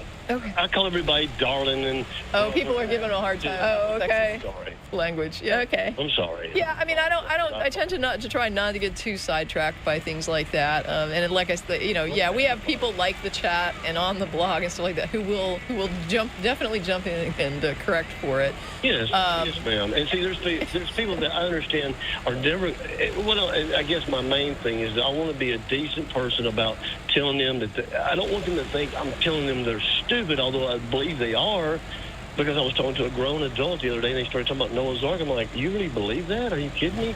So I'm thinking these people think I believe that. I don't want to be grouped up with that. Well, but the thing is, if someone has that conversation with you where they start talking about Noah's Ark, then they're actually making claims, basically, or repeating claims that are in the Bible, and you can actually have a conversation with them about, hey, how do you evaluate evidence for things like this? Yeah, I mean, if you wanted to address it in a straightforward, hey, we're having beers and you just brought up, an ark with every animal on it. I think it's fair to say, I've been thinking a lot about like the religious stuff I was raised in, and that's one of those stories I'm just not sure that that's actually true, right? Like that, there's some things that bother me about that story. And I think, like what Jen is saying, you can have a conversation. I think if you turn to your Alabama buddy drinking beers and say, well, evidence is blah, blah, it's probably not going to, they're probably just going to look at you weird and then have another beer. But I'm thinking that if you just kind of say like, hey, I've thought about this, and some of those stories I think maybe aren't meant to be taken like literal, right? Like some of these stories I think are maybe just stories to sort of tell a lesson or to make an explanation for something that people didn't understand, you know, and these are like some old Hebrew stories, and some of it, you know, might be true, like people should love each other, you know, and I agree. That's all good stuff. That's what I tried to tell people. I mean, the Bible has some decent stuff in it, but there's a lot of terrible hate stuff in it too. Well, sure, that's like that guy that called before when he said something about the two options in the Bible or whatever, and said, I don't know if this is one of the ones you're talking about. And I was like, well, if the Bible makes some kind of mundane observation about the nature of life and death, then it may be what we're talking about, but we certainly wouldn't be talking about it because it's something mentioned in the Bible, right? You know, but yeah, the Bible does mention some mundane stuff that it's like, okay, yeah, that's a fact, you know, or that's a good idea. And then there's other stuff that's just wacky. And I think it's fair to tell somebody, I think some of these stories may have other purposes than to be literal truths about the nature of reality. Yes, ma'am, and that's why I tried how I tried to raise my son properly that way. I never told him the fairy tales. I said because he actually, and that I was going to tell you this real quick while I'm thinking about it. I came out to my son, and that sounds so weird to say it like that, but I came out to my son. It does sound. I said, Josh, I said, look, buddy, here's the deal, and I started explaining myself. And he says, Dad, you've been an atheist for a long time. You just don't realize it. He's a scientist. He has a PhD in physics. So wow, the guy's he's an intelligent man. But see, I never taught him. Here's the, and I told him this just yesterday. I said, son, if I ever steered you wrong about anything in life, I'm sorry. I said, because I only knew his mama died in 2001, and it was just me and him. So I was trying to do the best I could do, just trying to do the best I could do. And, I still prayed with him at night at that point. Sure. And at that point, I really didn't believe in God at all. After Sharon died, and even up till she died, I had all these people coming from the church going, oh, she's going to be healed and all this bullshit, And I knew it wasn't true. I never believed any of that. But I had to start facing people that were like our parents. We were just really deep in the church. And you got to understand, it's tearing them apart. I hear you. Hey, I have a question for you. Do you participate in any atheist blogs or with any atheist groups in your area or anything like that? No, ma'am. I just recently found you people. Okay. I've been watching your stuff nonstop for the last 2 weeks. If I were you, I would do some internet searches on things like Alabama humanists, Alabama free thought, Alabama atheists, and Alabama skeptics. Like, do some Google searches and see if there might be a group in your area. Well, I did find some about 60 miles from me. In my little area in Florence, Alabama, which is Florence Muscle Shoals area with all the, I don't know, you can Google Muscle Shoals. There's a lot of music, a lot of cool people. But the deal is, it's steeped in religion, and I have Googled it. There's some over in Huntsville I'm going to try to check out. I think you should. And, I think honestly, I didn't mean to dominate. No. I think it sounds to me a lot like maybe you were able to have these conversations with your wife. And then I think when she was taken from you, you kind of lost the one person that you had to actually engage with about who you are and what you believe and what you think about things. And that really isolates a person. So for you, I think a really good exercise would be to find some group in your area, and then it's good to have them in your area because that way it's people that you relate to. Like you said, if there's particular language that maybe when you put it out to a broader group you're going to get slapped for it, wrist slapped. Oh yeah. And in your own group of people in your area, certain things are probably understood as well. That's kind of the language and stuff. And I'm not saying that I advocate for. I mean, I would ultimately like to see the language scrubbed of sexism. But at the same time, when somebody needs some help and support, I'm more about that than whether or not they're using the right words at the moment. So yes, I may be messing up, and I apologize. I'm not.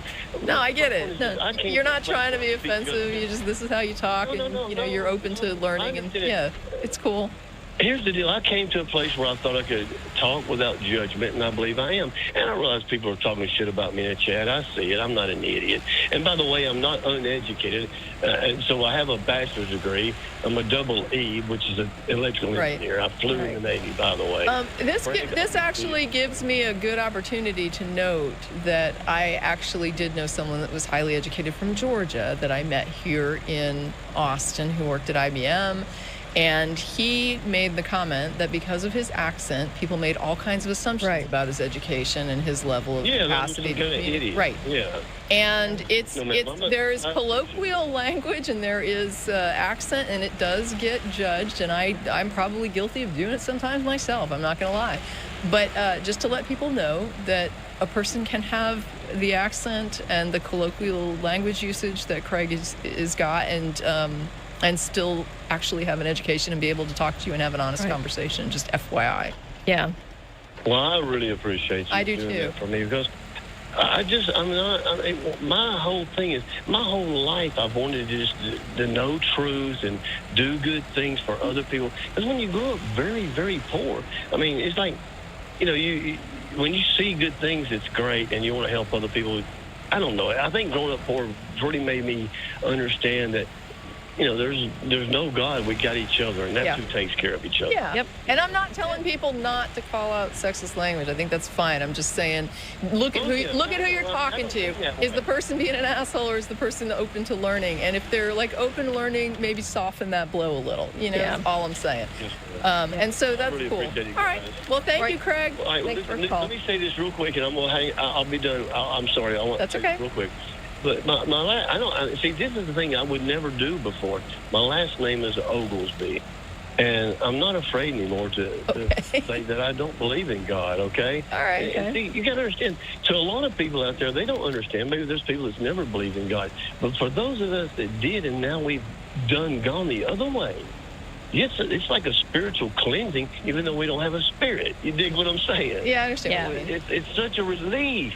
It's a weight off my shoulders. I get it. To say it out loud. Because you're allowed to be yourself. Thank you so much, ladies. All right, thank you. Thank you so much. Bye.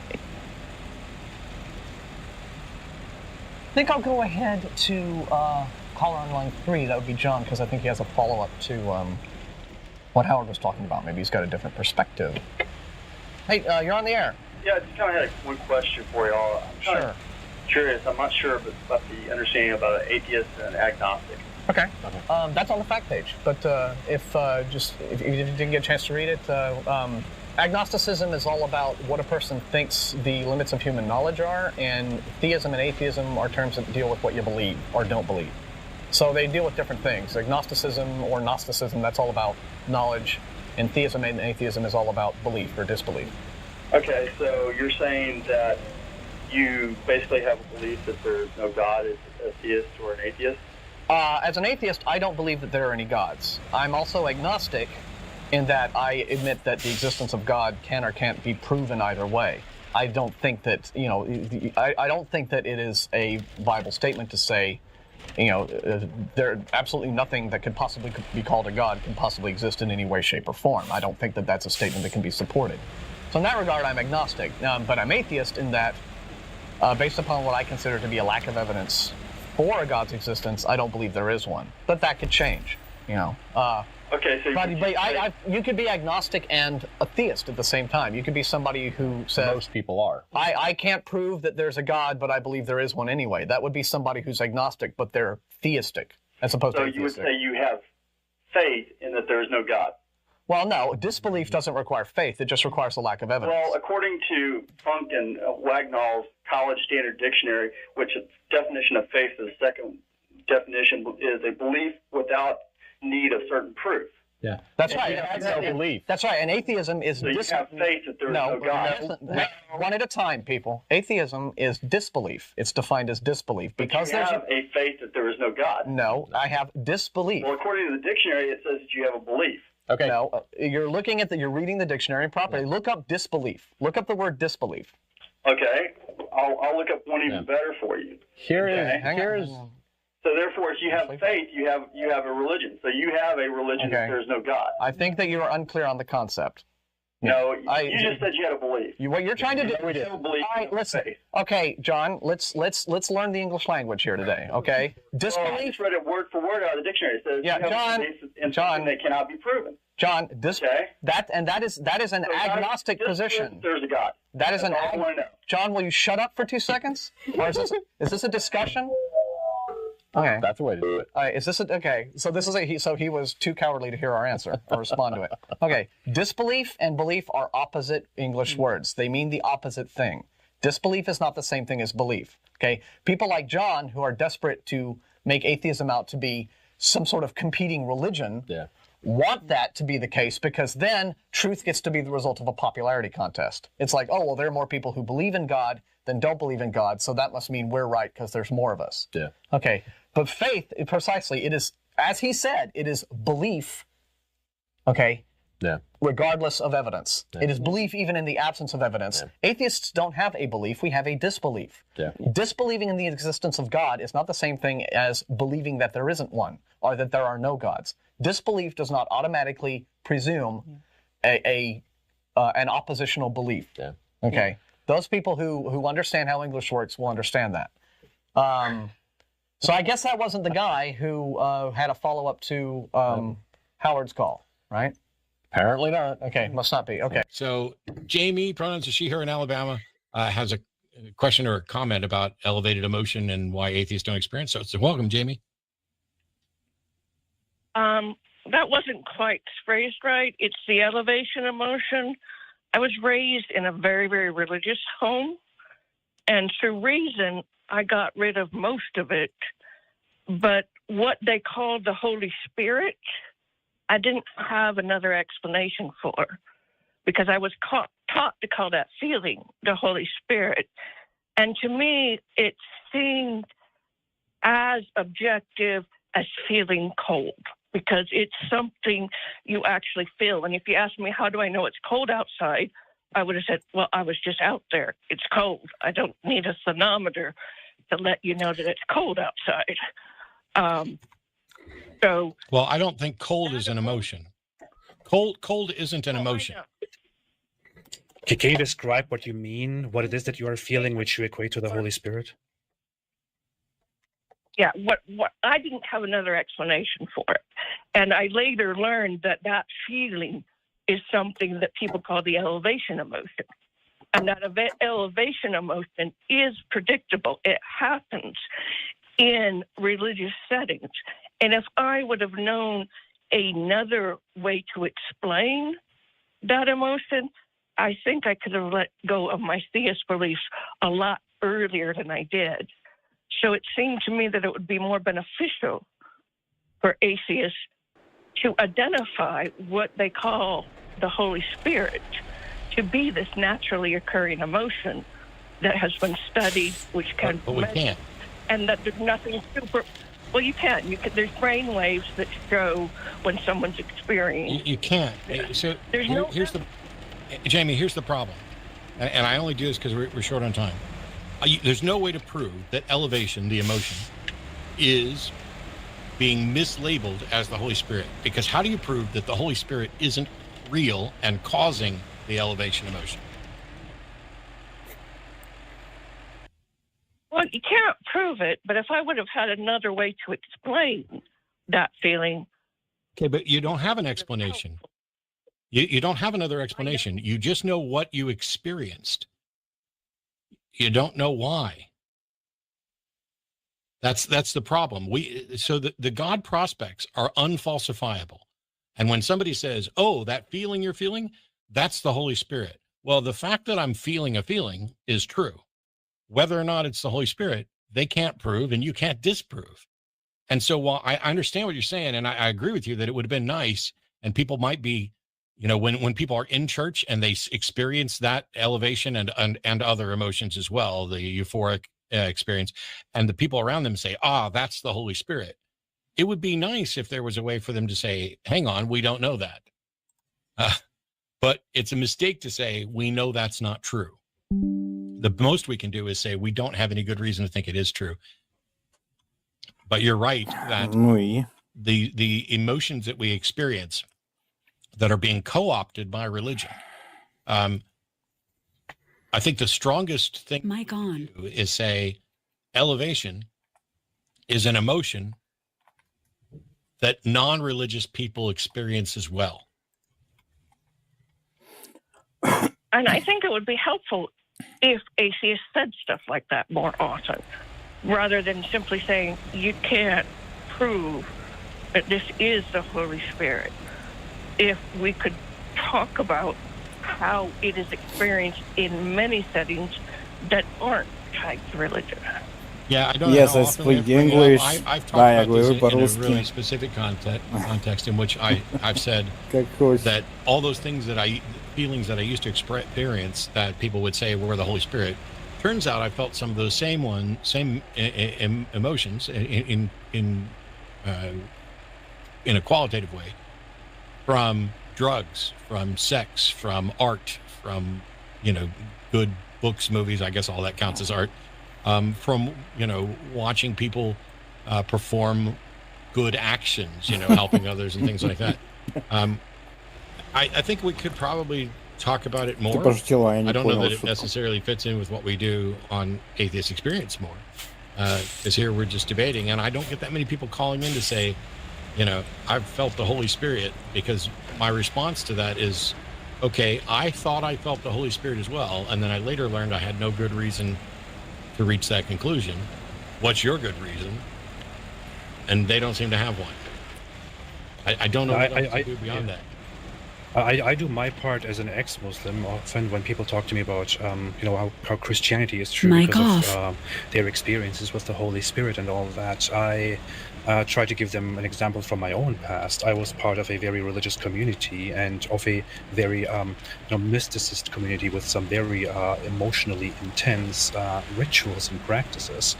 And when I had a lot of faith in them, and I was in gatherings where I participated in things that included chanting, for example, I had such experiences, such an amazing feeling.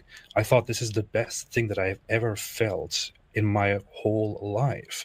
And the issue is, this is the exact same thing that Christians describe to me with their with their experience with the Holy Spirit. I mean, it's the elevation emotion that we're talking about, and it can't be true that that they're experiencing something because it is true, because they are connected to the right thing, but I'm also at the same time experiencing something, the same thing, while being connected to the wrong thing.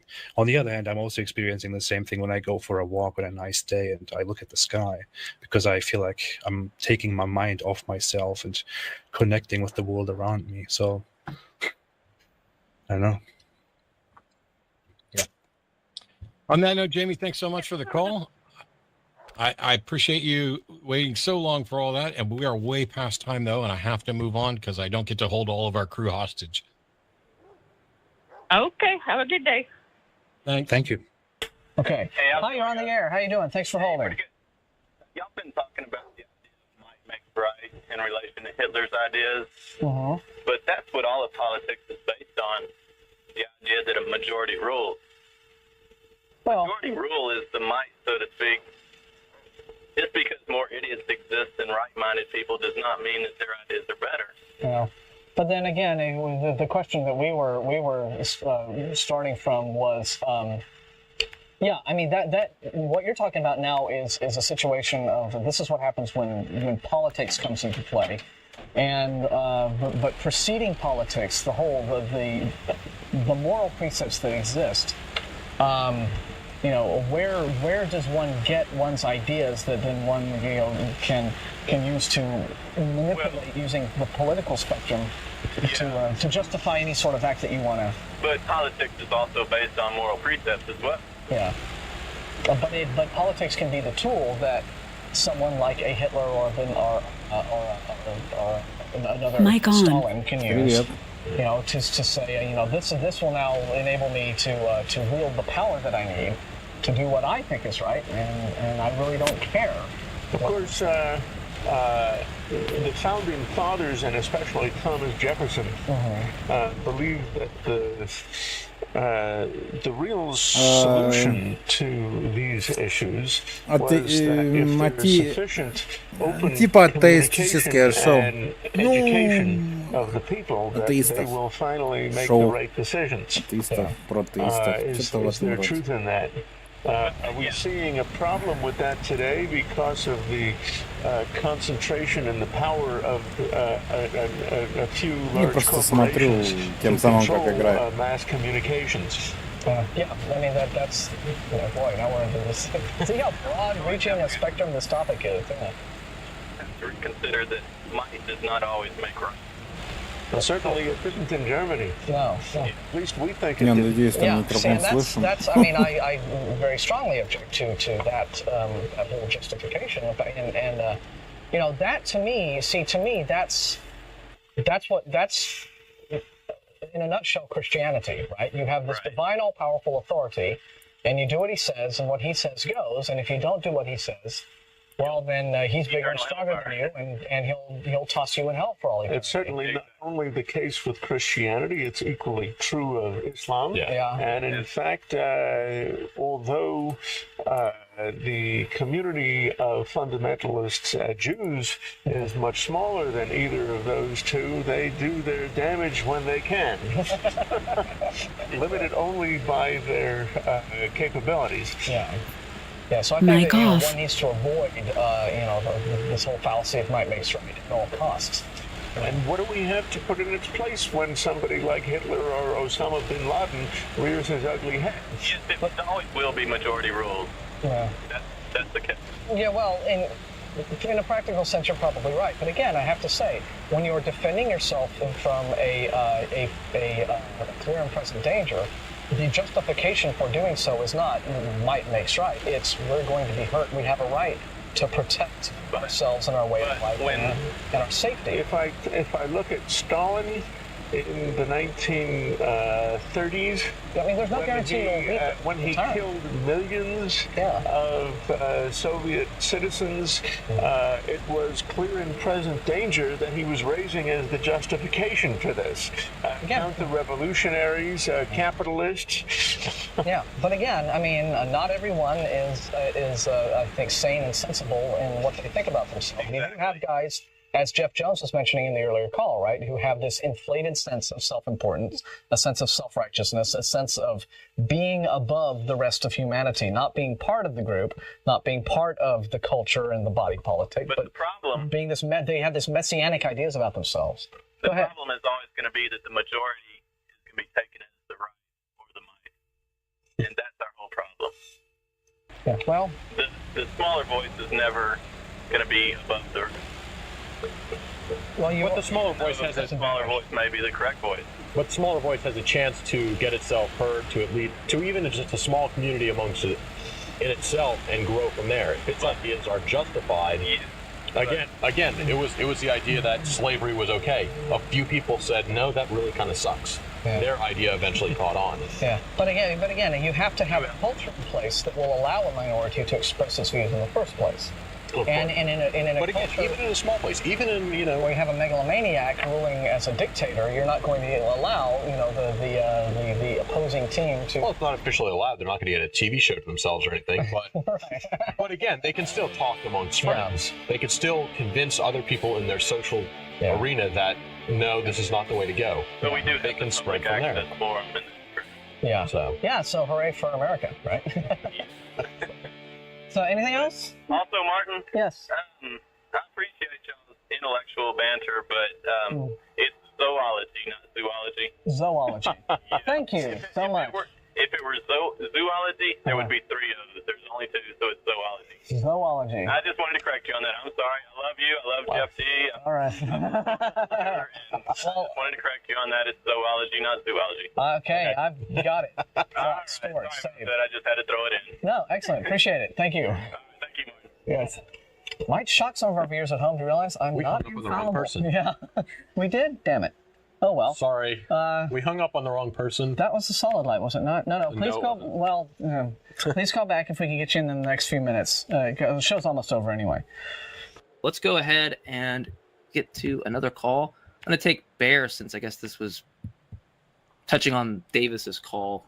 He wants to say God does will evil to happen because it is part of his glory. Bear, how's it going? Here we go. Good afternoon, gentlemen. No, I do believe that although God does not will evil directly, I believe that he wills it indirectly and allows it to happen. And part of the reason that is, and I'm a new Christian, so I'm starting to understand the theology more, but I believe that we were all put here for the glory of God.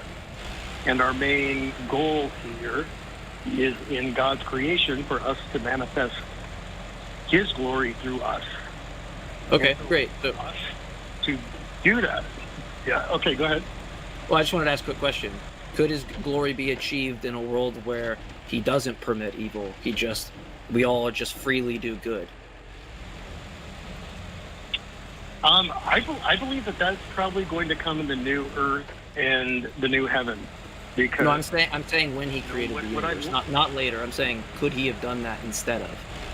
Right, he's gonna two worlds that God could actualize. Could he actualize this one with evil that you agree with? I'm asking, could he have created a world where he will get glory, but agents or humans just freely do good?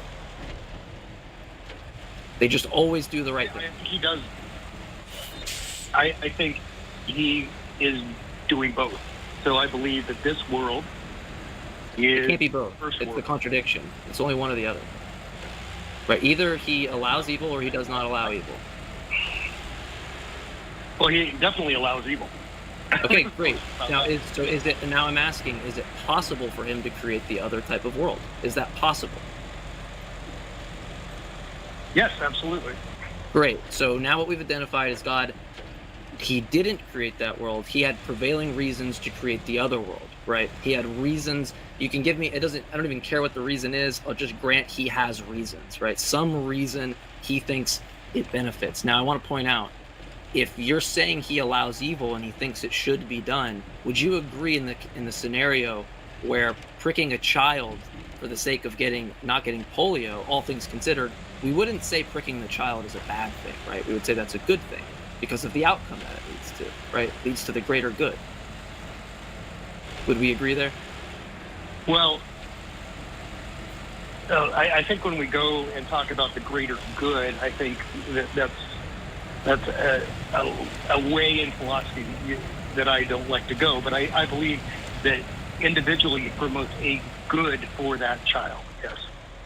Well, I'm just saying. Look, if we have a child who's getting pricked, we wouldn't say that's a bad thing, given that the outcome is the greater good. Presumably, God, in your view, allows evil for the greater good, right? Or does he just do it arbitrarily? No, I believe he allows things, each of us individualistically. So God is a divider. He is not a uniter. Okay, let me jump in. Let me jump in and take this a different. Well, I just want to put the main point on this real quick is just that if you're saying God allows evil, then all we're saying is all things considered, there should be evil, right? It's required. You've already admitted he could have created the world without it, where there's no injustices, right? There's no Holocaust, no evil, no infants suffering, none of that. But he created the other world. I'm just pointing out to you that there's no evil in your worldview because those things are required. That's a horrible view. That's all I wanted to express to you. Let me ask you this, Bear. Well, it's not that they're required; they're necessary. They're necessary. Okay, all right. Let's go down. Let's go down your road. God does will evil to happen because it's part of His glory. Tell me how God is glorified when a young girl is raped and tortured by an abductor, or even other examples I know of personally where a young woman is raped repeatedly by a family member. Tell me how that glorifies God. That glorifies God through His judgment in the end. Because no, how does it glorify God? Let's talk about the here and now, and how does that glorify God in that young woman's life? What about her? She unfortunately is a victim And my unfortunately, unfortunately, that goes back to what Mike was saying, in that this God of yours, and I know your theology, Bear. You said you're a new Christian. I was a Christian for 36 years. I know the theology. It was created perfect in the beginning. Adam and Eve sinned. Evil came into the world because of the fall of man. Blah, blah, blah, blah, and that's why we have evil in the world. The point Mike was trying to make is God could have created a world that was different, that didn't include the fall of man and free will and evil running rampant throughout the world. He was Milton fucking Bradley. He could have made the game any way he wanted, and he chose to do it this way. And your response, Bear, is unfortunately, it's too bad for the little girl, but God ultimately gets glory. Well, God can just go right to hell because that God is a moral monster. Do you understand what I'm saying? Because that girl suffered so that this God can get a little glory. What kind of father would you be to allow one of your kids to suffer, unfortunately, so that the rest of them would glorify you? You'd be a monster, Bear. A monster.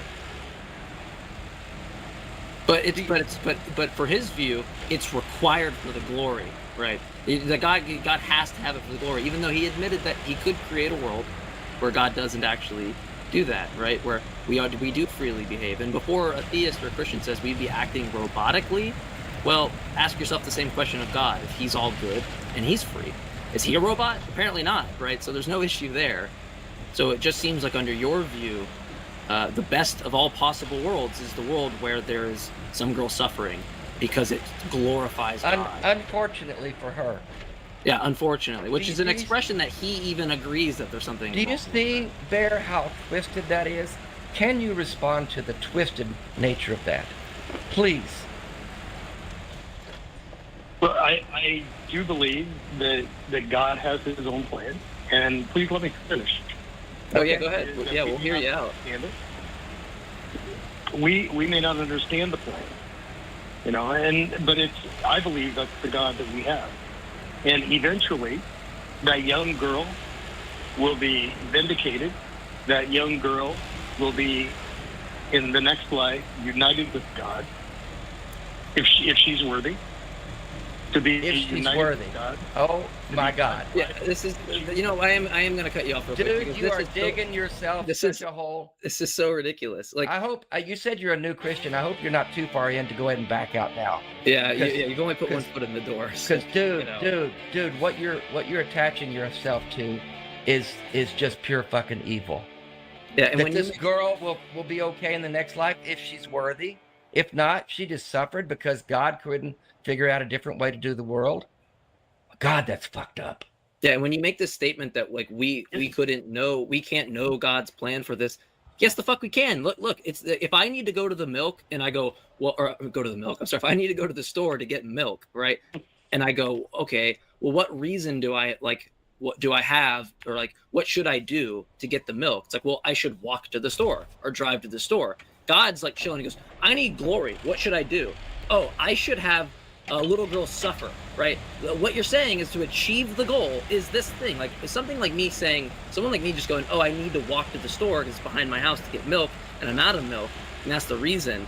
God's like, oh, well, how do I get glory? Oh, I make people suffer. But under your view, you've already admitted there's a logically possible world where God doesn't have to do that. And under your view, his glory wouldn't be achieved? His glory wouldn't be achieved if there's not victims in it? That's your view? If you want, you have to help us out here, but my view is that we're in God's game here. This is God's game. Yeah. And we're here in this. Yep, and you're in my game now, and you can call back next week because this is ridiculous. We pretty much exposed everything that's wrong with your view. Everything that's wrong with Christianity in one 9-minute call right there, folks. Everything that's wrong with the God of the Bible and this version of Christianity is just pure fucking evil. People have to suffer, unfortunately, because God needs to be glorified. Oh my God, that pissed me off. I'm sorry. I'm losing my shit here today. No, Dave, I appreciate when you came in with that point. It just hammered everything home, made it very clear. So I really appreciate that, because we didn't have to spend all that much time. We got the ridiculous view out of the way and put it up on to dry out. And people, you take what you will with that if you're sitting on the fence. I hope he reconsiders this new faith of his. My God.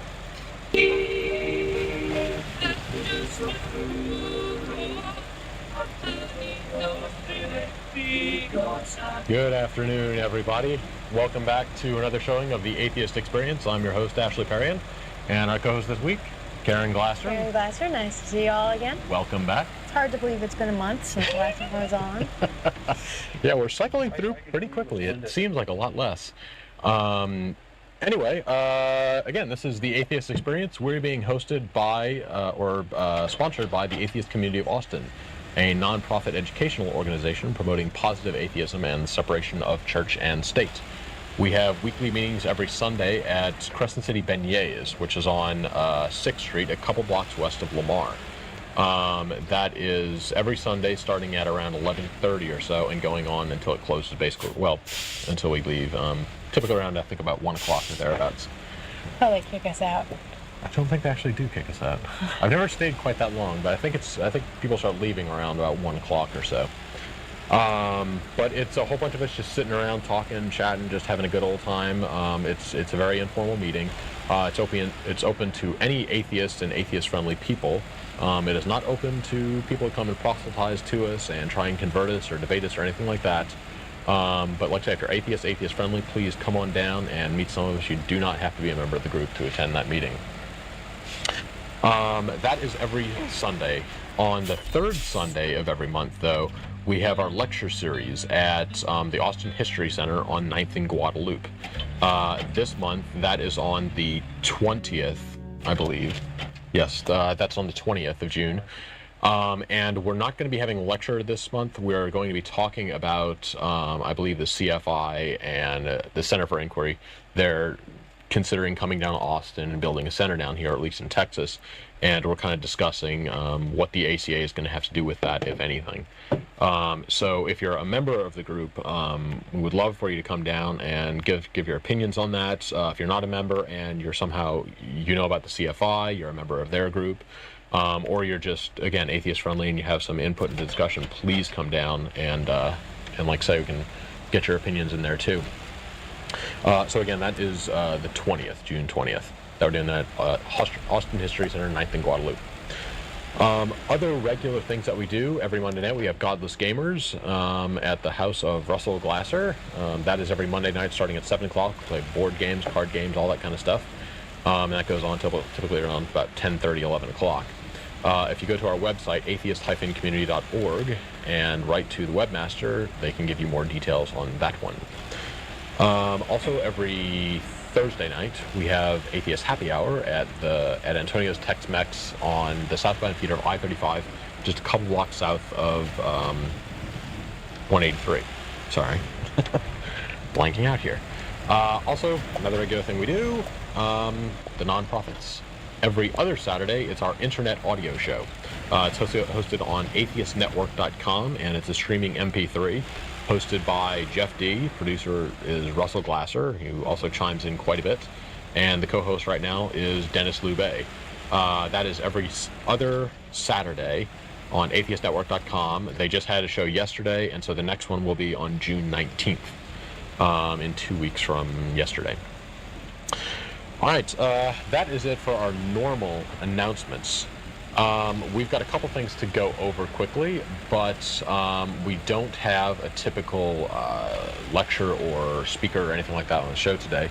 We're just going to be going to calls pretty quickly, so we can go ahead and put that phone number up now. Again, we are live today. It is Sunday, June 6th. And again, if you have any comments, questions, concerns, anything for us, go ahead and give us a call, and we'll get you on the air. One of the things, though, that we are doing today, as the Atheist Community of Austin, is we had a table and we're working a booth at the Gay Pride Festival. This is something that happens, I think it's the first Sunday of June. every year. Every year. So we've done this for the last couple of years now, and it's going on today, I think, until like 6 o'clock or something like that, or thereabouts. Yeah, 6 o'clock. Okay, and so that's what we're doing today. Now I believe that you actually went down there for a little bit. I went down there for about an hour. They said, "Hey, come on down. Maybe they'll recognize you as a local celebrity." That didn't really happen. Unfortunately. They said, "Maybe they'll think you're a beautiful lesbian. Callers, am I gay or not? You decide." Just kidding. Anyway, so I went down there for a little bit. It was a very, very big event. Cars, parking was terrible. But that's a good sign, because that means there were a lot of people there. Big event, big park, lots of different booths. Where actually was it again? It was pretty near here. It was down on Comal and like First Street area. Okay. Past First Street on Holly, about that. Okay. Huh? Fiesta Gardens. It was at Fiesta Gardens. The event was pretty big. It was a lot of fun. There were some wonderful, wonderful performers. They had this I don't know, drag show with a medley of 60s music that I've also seen at the AIDS Walk every year. And then they had this amazing band with a fiddle player and a pianist and a drummer, and they were just incredible. And we had our booth out. We had a lot of great bumper stickers. I would just like to say a few words about why we have a booth out there. We've kind of, one of the major functions of the atheist community is political activism. We like to get involved in issues that we think are important primarily in terms of atheist issues, and one of the issues involved today was the separation of church and state. And the reason separation of church and state is involved is, when George Bush is trying to pass his amendments, and other politicians in government in the past and in the future, to make gay marriage illegal, really, if you ask anybody why gay marriage is wrong, it usually springs from two causes, either an ick factor or some religious cause, something that's religiously wrong with gay marriage, gay relationships. And since as atheists we believe that it's absolutely wrong to use religion or ick factor as a way of passing public policy, we thought that this Gay Pride Festival was really, really important. So we showed up and we had a booth in order to support it. Yeah. We had big discussions about this a couple months back with the ACA just wanted to pass a resolution just saying that we support gay marriage and such. We had a big discussion about that, being that this, while not directly considered an atheist issue, gay marriage and gay rights and such, it's not directly atheist related. Most of the arguments are atheism or religiously based in some way. And so that's our main issue with it. It's not so much that, gays should have the right to marriage or they shouldn't. It's just that most of the arguments against it are religiously based, or, as you said, the ick factor. Neither of which really makes all that much sense to us. There are a lot of things that I don't consider all that. Again, I'm not gay, and so I don't consider it all that attractive. But just because I'm not gay doesn't mean that somebody else shouldn't have the right to do whatever they want, and assuming they're not hurting anybody else, obviously. So. And if you can make a case to say that gay people are hurting anybody else, you can make a case to say that any person in any relationship is hurting anybody else. I had a conversation with someone that I know the other day where I started talking to her about this, and, sometimes it just sort of surprises me that people still think that gay people shouldn't have rights, or that anybody shouldn't have the same rights as anybody else. Yeah. I think I live in a very sheltered universe where I'm surrounded by liberals and atheists and free thinkers and progressive people in Austin, Texas, and social work realms, and democratic societies, whatever circle I might be in, it surprises me that people still think that way. Yeah. And so I got in this conversation with a woman, and she's like, I was saying, well, the reason I don't want to vote for George Bush, one of the big reasons is because he's going to pass an amendment to illegalize gay marriage, and that's just evil and wrong. And she's like, oh, why would gay people want to get married to each other? They shouldn't be allowed to do that. They shouldn't have, they shouldn't have the right to do that. I'm like, why not? She said, because. End of sentence. So I said, they're human too. And this is the fundamental basic thing. Yeah. People think that atheists shouldn't have the right because they're less than human because they don't believe in God. Or gay people shouldn't have the same rights as everybody else because they're less than human because they like to, get mixed up with people who are the same gender as them. Or that, black people, women, Democrats, children, whatever. It sometimes baffles me that we still live in a world where we don't accept everybody on the planet as human beings and therefore give them all the same rights based on the fact that they're all human beings, Unless, of course, they have done something wrong, like committed a very bad crime. If you have a reason to have your rights taken away, then you have a reason to take away the rights. Exactly. But, I guess Christians believe that if you're homosexual, you have a reason to have your rights taken away, and that's because you're sinning against God. And that, in my mind, is just not something you can pass a public policy on in a state where the Constitution says, we'll have no laws. And in addition to that, I mean, it's about separation of church and state. It's simply the fact that unless you can prove that there is a detrimental consequence to having this, going to hell or something like that, unless you can prove that there is a problem there, then we can't have any reasons to say that it should be illegal. We have, rules and laws against drug use, for instance, because we have demonstrable reasons that they can be bad for society. People disagree with that. We're not going to get into that whole discussion here, but whether you like it or not, there are reasons that we outlaw drugs, and so therefore we have rules against them. Killing people is bad. We know about that. We have demonstrable reasons why, therefore it's illegal. People sleeping with people of the same sex and getting married and having relationships with people of the same sex, we don't have a really good reason or really good anything that shows that that's bad for society or bad for people. So until we come up with that good reason, I can't see taking away that right. Because there are a lot of things that, that just doesn't look right. Eating Jell-O is just kind of nasty. And so it should be illegal. There's no real reason that we have yet, but it just looks nasty. Meat. Exactly, snails. I mean, that should be illegal. That's nasty. Of course, eating meat should be illegal, but that's a different issue. Yes, but you have reasons again for that. You have reasons. No, whether they're good or bad. They have reasons, and one of those is they'll influence the poor little children. What if these people have the right to get married, and they get married and they adopt children, or have children or whatever? Then they're going to influence the poor little children. I mean, first of all, so what? Yeah. What? You're going to influence your kid to like jelly. Right. Oh my God. And second of all, if you're going to say that, then you got to prove that the gay person's parents were gay too.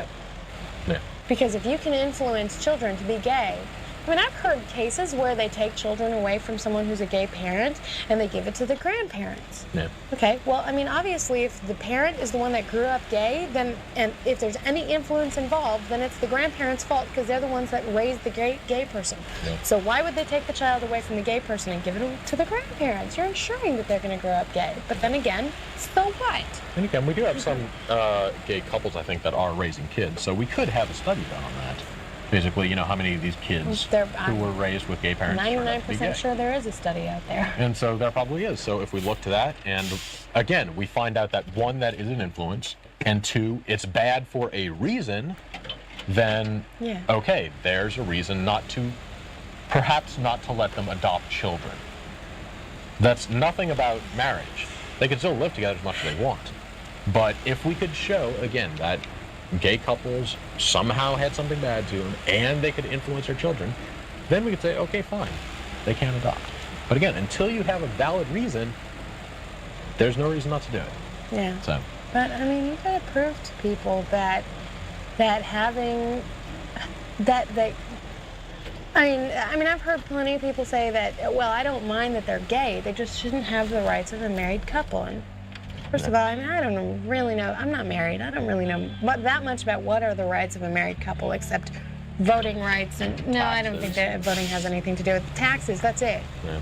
You can file taxes. Property also, as in, if I'm married to a woman and I die, with a will or not, my assets things automatically that I talked about on the show last week about whether or not you have the right to, you know, be this person's power of attorney, or whether or not you have the right to this person's stuff after they die. If you're you can pretty easily set up documents and wills and such to take care of that type of thing. But I mean, you know. Okay. Anyway, we have got calls racked up.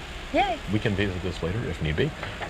First, we're going to go on to... We got 15 minutes. All right, we're on a roll. Record number of callers today. Aaron in Houston?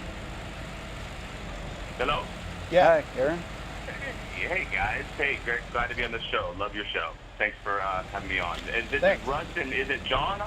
Yeah, Russell and John. Awesome. Hey, John. It's good to have you there as well.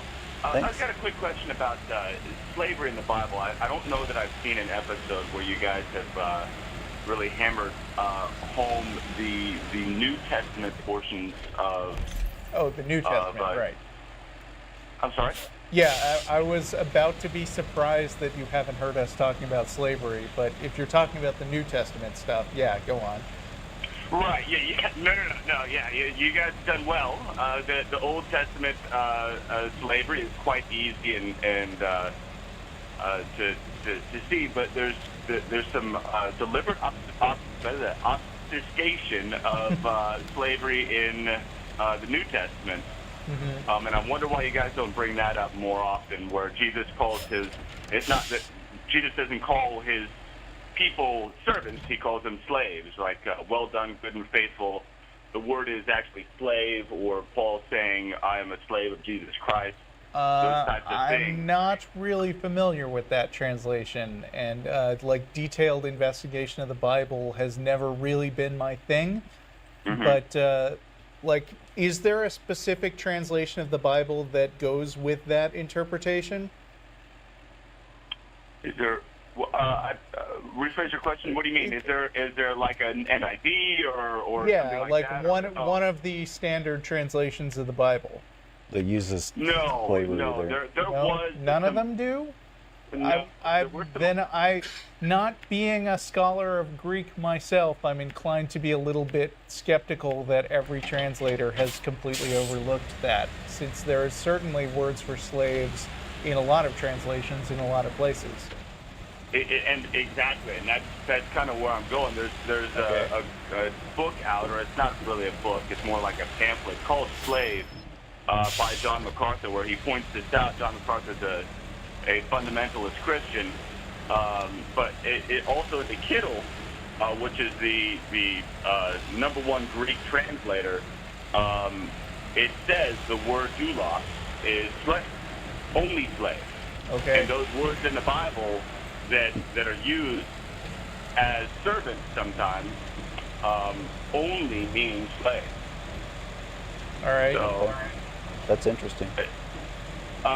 Yeah, I found it interesting as well. I've written you guys an email on that as well, and I've talked to some of my friends about this, and a lot of people don't know it. So I think it's a good kind of a quiver to have, or another arrow in your quiver to talk to some Christians about the slavery that Jesus... To be honest, I'm not sure. I mean, I kind of doubt that I will be bringing that up with anybody, simply because it's too much. Like, Wikipedia likes to disallow original research, so to speak, where like my general feeling when it comes to science is I don't cite really obscure one-off scientific hypotheses as accurate, because I'm not in that field and I don't have really the authority to say that mainstream science is wrong.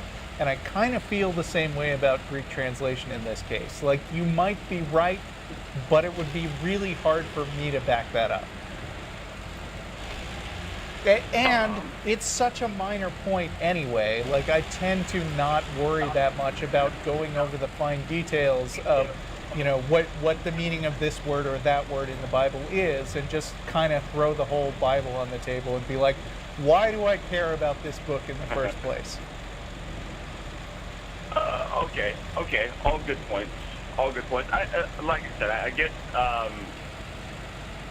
from your scientific perspective of not citing some obscure stuff, I agree with that. But if you're looking back in the history of the Bible, and I know you said that you're not a scholar yourself. I'm not a scholar myself. I've just read a lot on it. But I would say that that's yet another interesting fact of reasons to not buy into it. So, especially from the slavery perspective, where a lot of people will say, well, the New Testament has tried to abolish that, I certainly don't think that the New Testament made any effort to say that slavery was a no-no. A lot of stuff in Paul and even some of the Gospels, they go out of their way to say, like, slaves should continue to obey their masters and be the best darn slave they can be.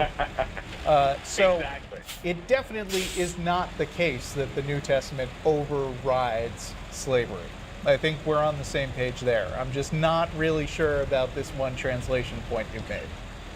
Well, it's not a one translation point. Like I said, it is the translation. So, okay. And it's just, like I said, it's an interesting fact that translation or the translation. I hear what you have said now.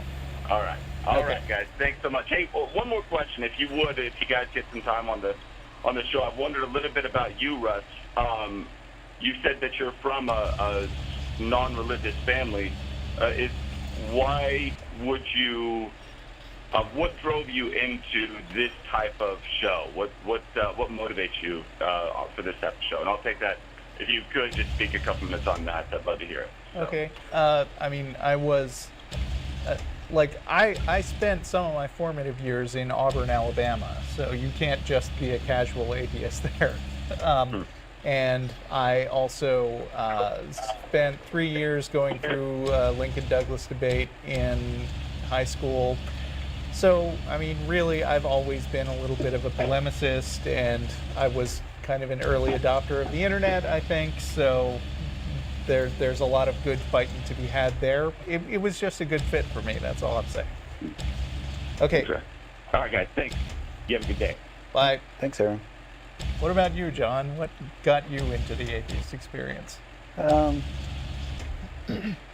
Probably a sense of outreach to other atheists and people who are calling in and have questions or they're looking for support, or I'm not a Bible scholar and haven't even read the thing cover to cover, so that kind of thing I'm not much good at answering. It could be slave, it could be not. If I got in a biblical debate with somebody, I'd fail miserably, and I know that, so I don't. But I think it's a good outreach. It's good to have people who are kind of willing to be out atheists and help people who are in parts of the country like Mississippi where you can get a lot of harassment. And I think those of us who are able to, it's good to kind of to help society realize that there's atheists out there and they're not all horrible baby eaters. And sure, it helps the people who still have to be in the closet. And our email definitely reflects that. Yeah. Russell, what do you got? Let's see. I've got an upper and a downer. Which one do you want first? Let's do the upper first. Okay, this is pretty humorous. Okay. Brentwood. A hearing Monday to determine whether a former East Kingston man is competent to stand trial turned into a bizarre courtroom discussion in which the man proclaimed that he is God while arguing to act as his own attorney. Judge Philip Holman granted the request from Michael Resk, 37, to proceed pro se during his trial, which is slated for the week of June 24th. Resk, who appeared in court in an orange prison jumpsuit, has grown his brown hair to his shoulders since his arrest in April 2001. Resk spent much of his time in court questioning whether the judge and people in the court were, in his opinion, competent in their jobs. Oh, that's a way to impress a judge. I know the law of God, and you don't practice the law of God, Resk said to Judge Holman. I'm the man. Holman responded, what do you mean I'm the man? Resk stated, I'm God and you're not. You're on my seat and you don't belong there since you don't know who Jesus Christ is. So let me understand. You think you are God. Resk, who did not stand through any part of the hearing, responded, I'm your boss.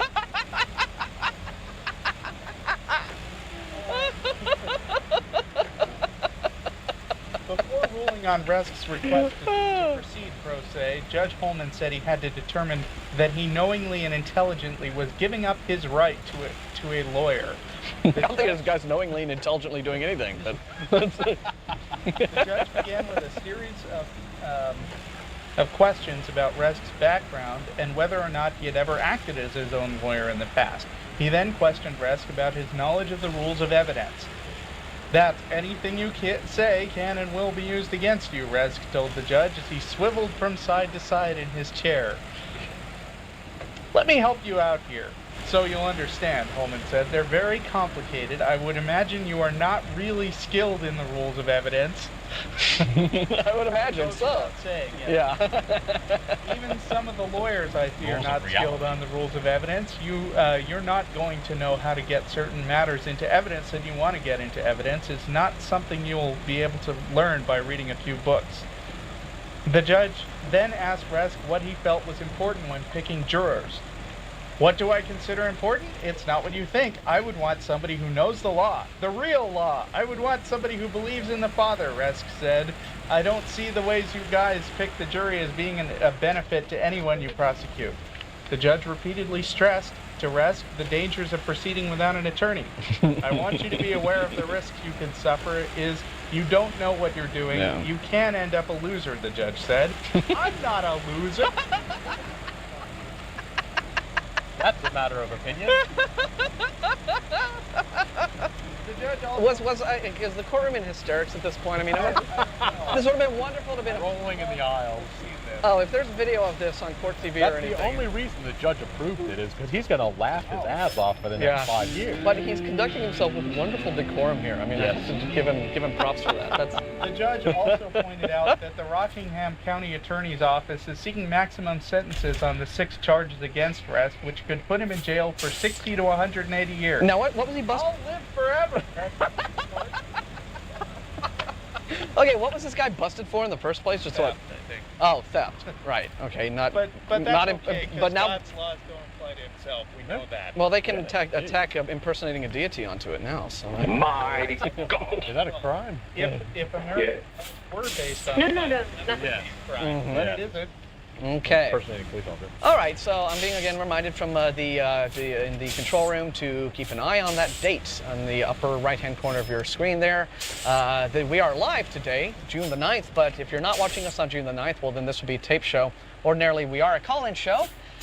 We take calls from all of our fine viewers out there and have a lot of fun with that. So. Anyway, for more information, there's our website, voicemail addresses, and Steve, you can go ahead and put the call-in number on the line, on the screen. There we go. I'm just not Mr. Malaprop today, so that we can get those racked up. Patrick in Washington wants to talk about simple scientific evidences that are in the Bible that were only recently discovered by modern science. Okay, so what scientific evidence is in the Bible? Hey guys, well that's gonna be hard to follow after those 2 callers. I gotta come back to. No, it's real easy. This isn't hard to follow, Patrick. All you have to do is just start with one. Stop interrupting. Stop with your laughter for a second. All you have to do is come up with one scientific evidence that's in the Bible that was only recently discovered by modern science. That's it. Sure. I'll list a few real fast. I said one. Why can you not fucking listen? I said all you have to do is list one. My God. One. Do you know how many one is? Pick one then. Yes. What topic of science would you like?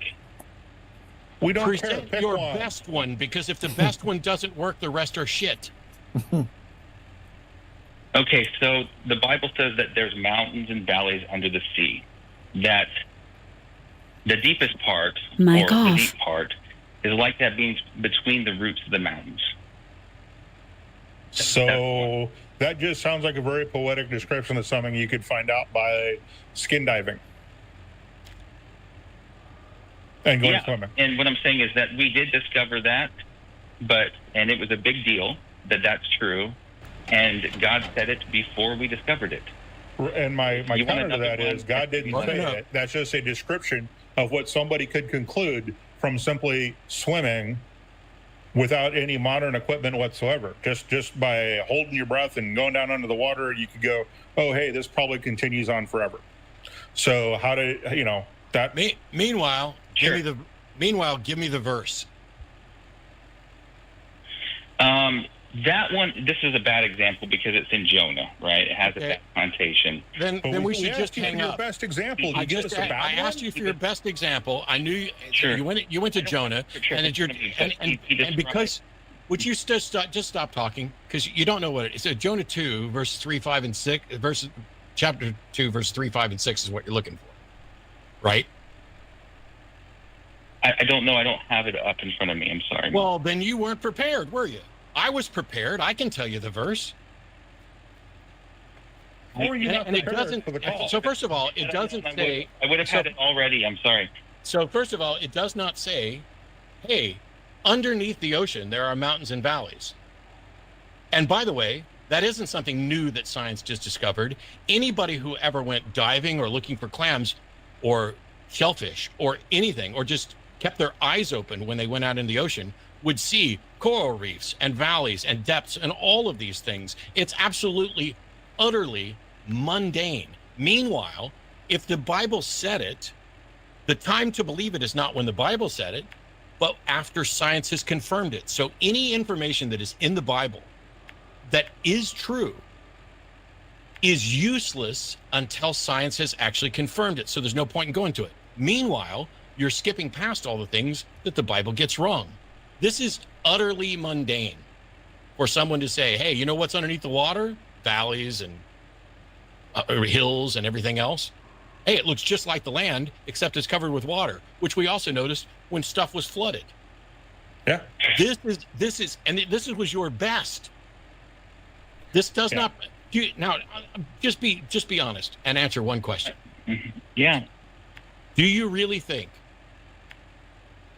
that if the Bible says there are mountains and valleys under the ocean, which isn't quite what it says, that is somehow evidence that God has relayed true scientific information for us in this book? No, not. No. Then go the fuck away. It's not enough. Bye-bye. Thank you. Oh, so how do you're going to call with proof and you don't even have the Bible verses you want to use? I mean, on a piece of notebook paper or something? Ugh. All right. It's not that hard to Google. Yeah, really. We got, all right, we'll keep going. Is it David in New Jersey? Yes. How you doing, David? Hey, Matt. Hey, Tracy. Hey. Are you a socialist? I was watching the O'Reilly Factor the other day, and he, every episode, he brings up the Washington sign, the atheist sign in Washington. Yeah. And I wonder if you could, comment on that, give your opinions on what he does and the actual sign itself. I can't give my opinion on O'Reilly because I refuse to watch it. We talked a little bit about the sign yesterday on nonprofits. I missed it. And I don't want to, you can download it. I don't want to reiterate everything. I'll say this. And I also handled some email because I pointed out that I wasn't in complete agreement with the particular phrasing that the Freedom from Religion Foundation chose. I'm happy with the way things are turning out, and here's why. And for those of you who don't know, here's the brief synopsis of what's happened to date as far as I know. A nativity scene was put up in the Capitol building in Olympia, Washington. The Freedom from Religion Foundation posted an atheist plaque alongside of it as a private organization. They got the proper permits, they put it up, the governor approved it. there's this huge outcry because at the end of the plaque it says essentially that religions are nothing more than myth and superstition, that poison minds and shackle minds and hardened hearts type thing. I'm sorry, I got distracted by something over there. There was a huge outcry over this, and this is where Bill O'Reilly and some others got started in their, this type of thing shouldn't be allowed, and I already ripped on Bill for that because he needs to go read the first frickin' amendment. The governor gave him an appropriate response to this after he flooded her office with calls, and she said, I don't happen to agree with the Freedom from Religion Foundation, but what I do agree, and I'm paraphrasing, is that they have the right to express their view the same as anybody else. We can't allow a nativity scene and say, no, you can't express your atheist point of view. And so this opened the floodgates, which all of a sudden all sorts of anti-atheist messages started showing up there, little placards and posts and signs, and a few pro-Christian messages, and so you've got this little battle going on. And somebody's got permission to put up a Festivus poll, and I think there's going to be something with regard to the flying spaghetti monster. And then Fred Phelps in the Westboro Baptist Church, some of my favorite people on the planet, decided that they wanted to put up a sign saying that Santa Claus was going to take you to hell. And it was their way of not so subtly pointing out that we live in a Christian nation, and all of these hypocritical Christians who have forgotten the quote-unquote true reason for the season are damning the nation to hell, and it's Santa's fault that our soldiers are dying. I don't know if that's actually been posted, but I know that after the request came in, the governor's office, or actually the office that's responsible for what gets posted there, declared moratorium. We are accepting no more requests to post things until we review our policies. And we're hoping to do it very quickly. I love this. This is exactly what we needed. I wish that in every town, for example, down at our Capitol building, there's a holiday tree. A friend of mine who's an atheist helps set it up. I have no objection to it. I'm not offended by it. I'm not offended when people tell me Merry Christmas, etc. But the thing that some of us have managed to grasp, and this, by the way, this is nothing new. I'm not talking about the quote-unquote new atheists. The founders understood this, and there are quotes from Madison and others to this effect. The only rational, realistic application of church-state separation is to deny all of these. You can't possibly allow everybody. I mean, you have free access to come up and speak at the Capitol on all these public grounds, but you can't. If we allowed every group who had an opinion or view on some religious idea or another to put up a little placard, we would have an ugly Capitol building in every state. The lawn would be riddled with this. I mean, it's bad enough that we've already got this Ten Commandments monument that we can't get rid of, thanks to Justice Breyer, but this is what we need. Not only are we getting lots of discussion about it, I'm glad Bill O'Reilly's going off, and I'm glad he's talking about it on every single news cycle, because this needs to be brought up before legislatures around the country. What we need to do, and I really am not too concerned about how they rule. I'd like to think that, when we actually get into the discussion, people realize that as a practical matter, we just can't we can't do this, and so we shouldn't allow any of them.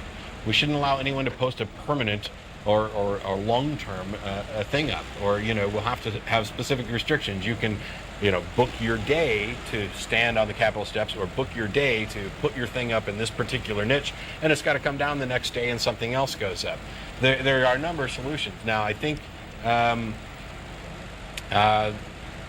is that new or old? I don't know. I think we're going to see some court battles out of this. I like the way it's going. But yeah, I can't tell you what Bill O'Reilly said. Oh, wait, hold on. Bill O'Reilly keeps saying Christmas is a national holiday. It's a national holiday.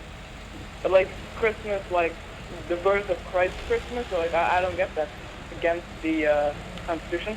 Well, yeah, they're using a little equivocation to misrepresent it. It's like when they say Christian nation, and they say, well, how can you say it's not? There's 80% of the population. Okay, fine. Then it's also a female nation. It's a white nation. I dare you to say that, Bill. It's a white female Christian nation run by old white men. Anyway, I want to get on to the other callers. Thanks a lot for calling in, David. See you guys. Bye. Bye.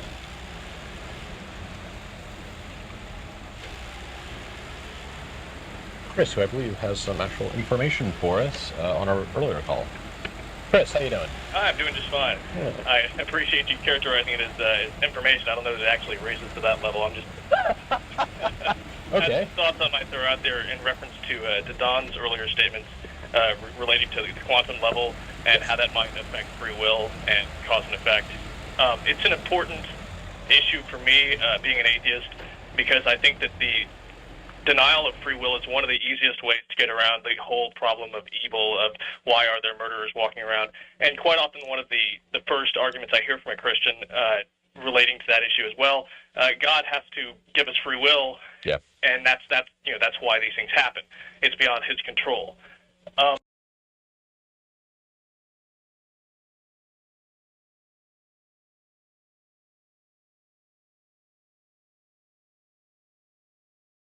I sometimes have trouble sleeping, and it's really annoying when that happens. And it's kind of a weird thing. Like understand.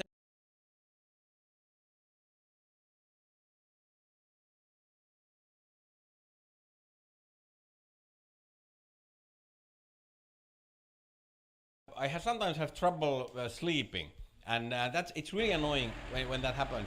And it's a weird thing. Like understand, because I realize that there are two types of people in the world. There are basically roughly two types of people. There are people who can fall asleep anywhere, instantly, anytime, anywhere, right away, like whatever play. Like it's just an airplane, a bus, a backseat of a car, whatever, bench, dentist, I don't know, wherever you're sitting down or laying down, people just fall asleep. And then there are people like me who can fall asleep in a bed. Maybe. And it's such a big difference. Like, how is it, like, there are people who are like, oh, if it's a moving car, it puts me right to sleep. And I'm like, well, I can't really sleep on a planet that goes around the sun. It's moving too much. I don't like it. It's so weird. Like, how is it possible that we are all, like, we are basically, everybody sleeps, but we are so different in that one basic need, basic skill. I have a theory now that might explain this huge difference. My theory is that the people who can easily fall asleep anytime, anywhere, instantly, I think those people, they are just really, really, really stupid.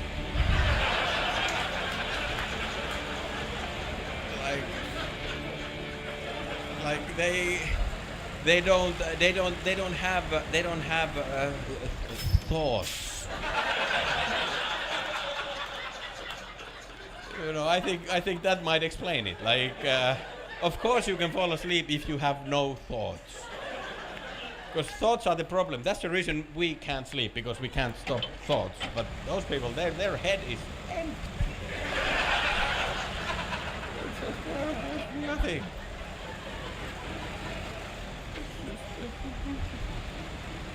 They are like, oh, nobody has asked me to do anything right now.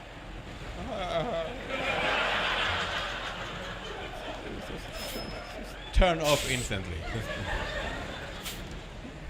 And in the evening, at night, when they go to bed, they switch off the light. They're like, oh, it's dark, there's nothing.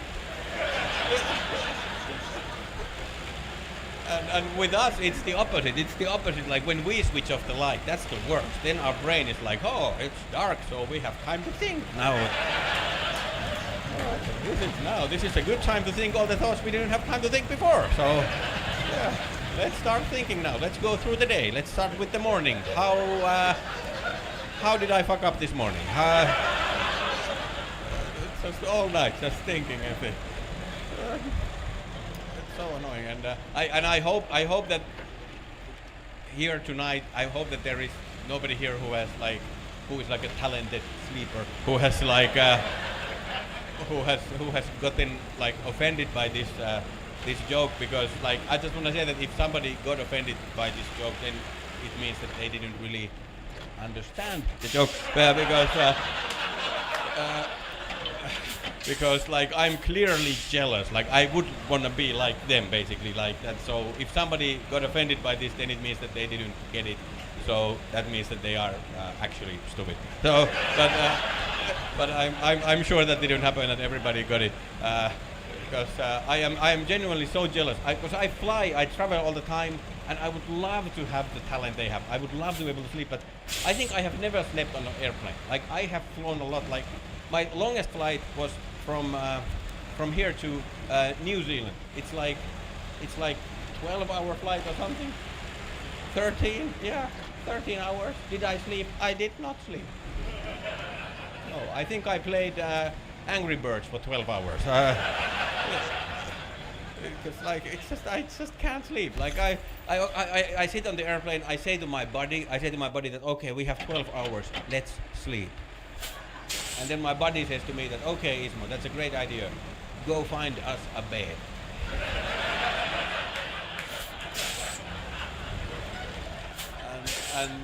And then I'm like, no, you didn't understand. No, there are no beds here. This is like we should sleep like this, like we are now, like just sleep like this. And my body is like, hey, hey, hey, hey. Are you kidding? This is the wrong position. This is the sitting position. This is not for sleeping. This is we can eat and we can take a shit, but not sleep. This is the wrong one. Some things you can do in some positions and some you can do in other positions. But I think the only thing in the world you can do in basically any position is sex. It's pretty flexible when it comes to positions. Like what's the Kama Sutra? Like that's like 1,000 positions for sex. That's quite a lot.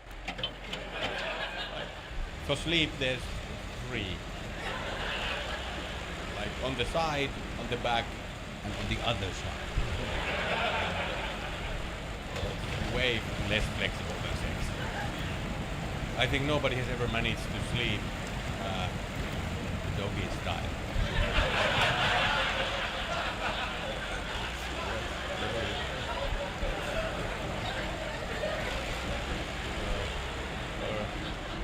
Or if somebody has, then there has been some alcohol involved, I'm sure. So, then it's not like healthy REM sleep. No, it's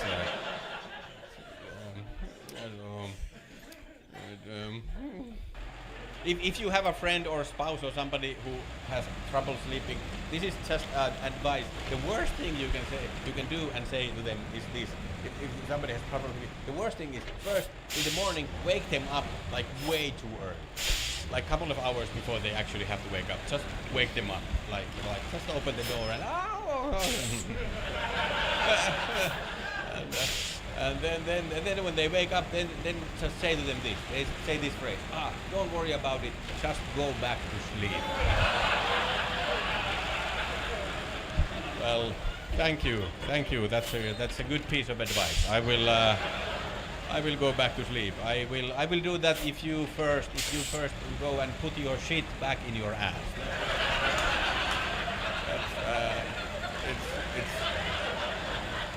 It's about as easy.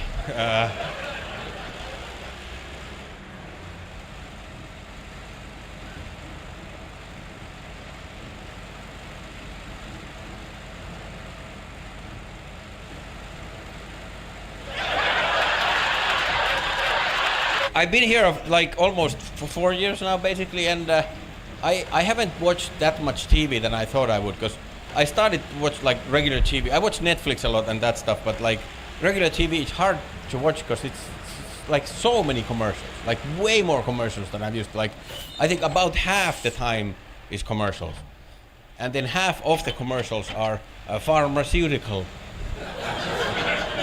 like pharmaceutical commercials. And then half of the pharmaceutical commercial is the side effects.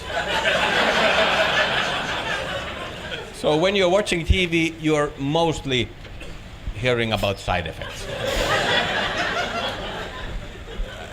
And I don't think that's the best way to spend time.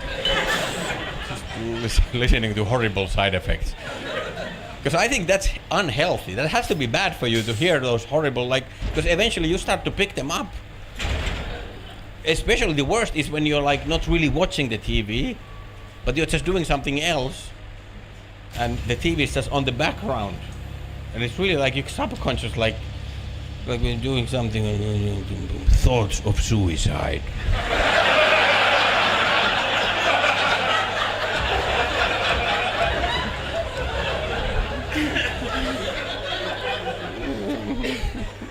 Did I think or no? What did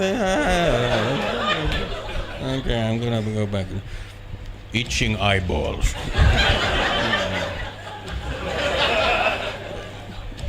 A strong urge to masturbate. Now I have to rewind. Was that really? Yeah, no, that was not the TV. No.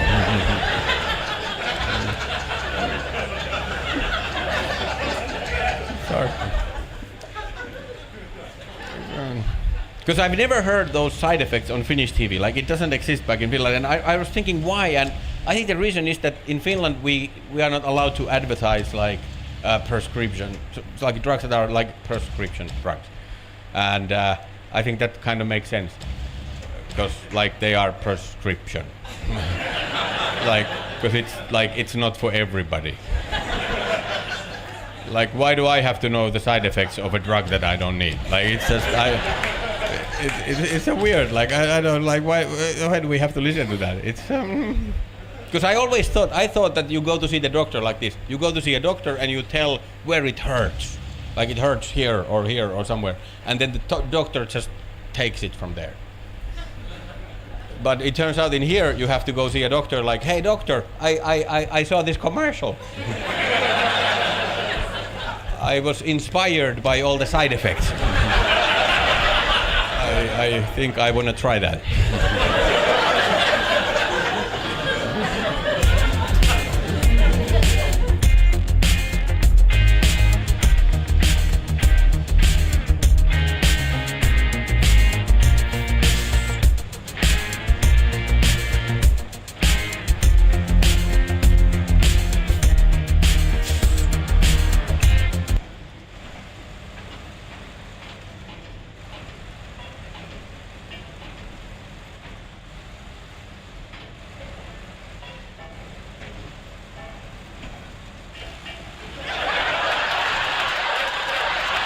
If somebody here is complaining about like technology or equipment or something, they often say, I think, something like this. They often say like, I don't get it. I don't get it. They can put a man on the moon and still they can't make a quiet leaf blower.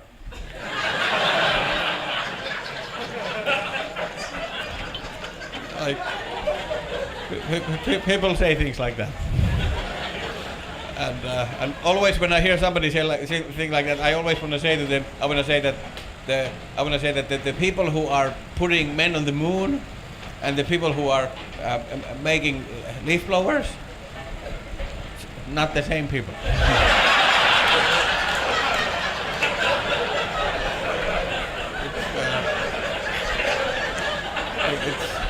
It's not the same they. Like I think they could. I think the people who are putting men on the moon, if they would stop that, and instead of that they would dedicate their lives to making leaf blowers, I'm sure they would make pretty good ones. I believe they would not only be quiet, but they would probably work on the moon. Even where there's no air and no leaves. It's just unrelated things, basically.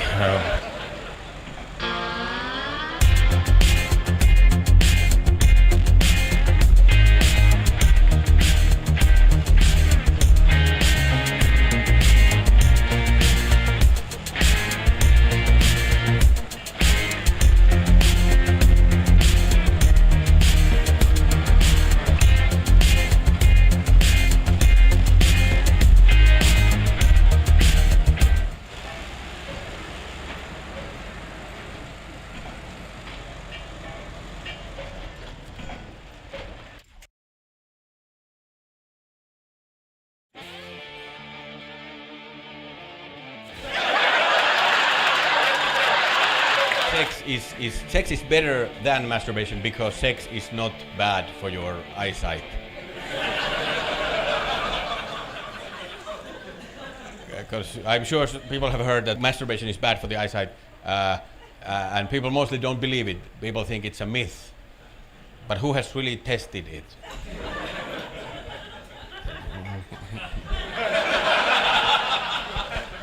I have, at the opticians. You know, at the optician's office, there's the chart on the wall with the small letters. And when I was not masturbating, I saw them better.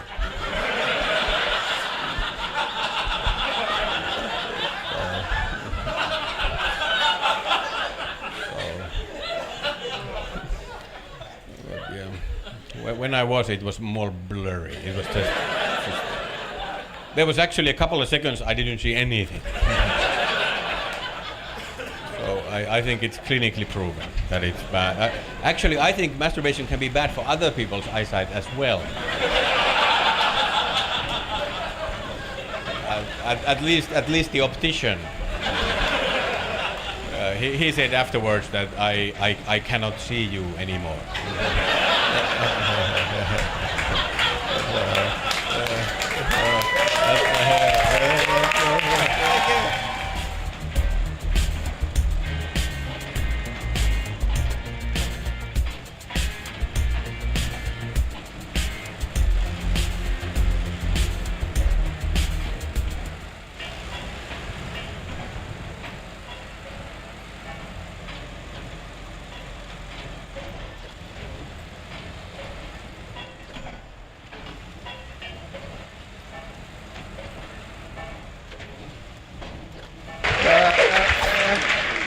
I live here now. I live in America now. I've been here a few years now, and I speak English now. I have to be really careful with some words. Like, I really have to watch out some words. Like, the most difficult word here has been definitely the word ass. Ass. It's really complicated. Ass. I thought everybody knows what ass means. It's very simple. It means a butt. But no. Like, yeah, sometimes it can mean a butt, but that's just the tip of the iceberg. Like, there are way more meanings to ass than butt. Like, I've been trying to write a whole dictionary about just the word ass. Like, there's so many. Like, for example, lazy ass. That means lazy. Like, my lazy ass husband. It means the same sentence without the ass. So the ass is just optional. And long ass means long. Like a long ass flight, it means a long flight. But if you want to make it longer, you can add ass. And my favorite one, a grown ass man. It turns out it means a grown man. The entire man has grown. It's not only the ass. It sounds like, but no, it's the entire man.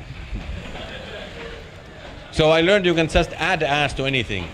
And then it sounds a little bit cooler. Just add it to anything. Like, I just got this brown ass shirt. This one. Oh, thank you. Those were some good ass meatballs.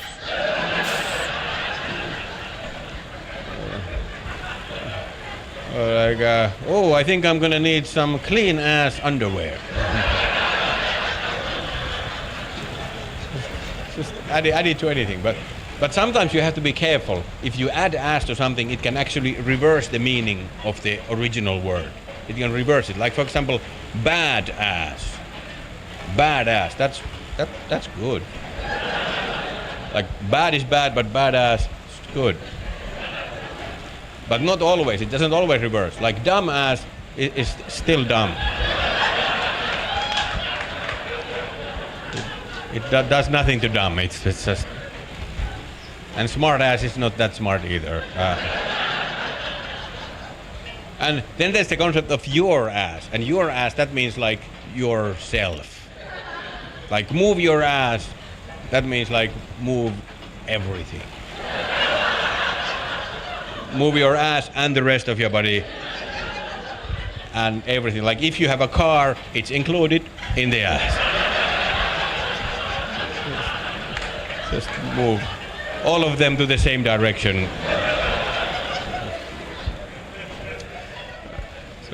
So your ass means yourself plus all you have. But my ass, that means no. Like if I say that, whoa, this car, this is really fast, and you say, oh, fast, my ass. So it means no. It's not fast. It's not going into anybody's ass or anything. It's just it's not fast. It's a slow ass car. So your ass means yourself, my ass means no, and some ass means sex. Like I would like to get some ass.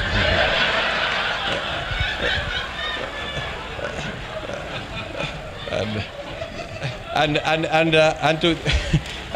to complicate it even more, ass can be divided, because if you are an ass, you're being stupid. But if you are half-assed,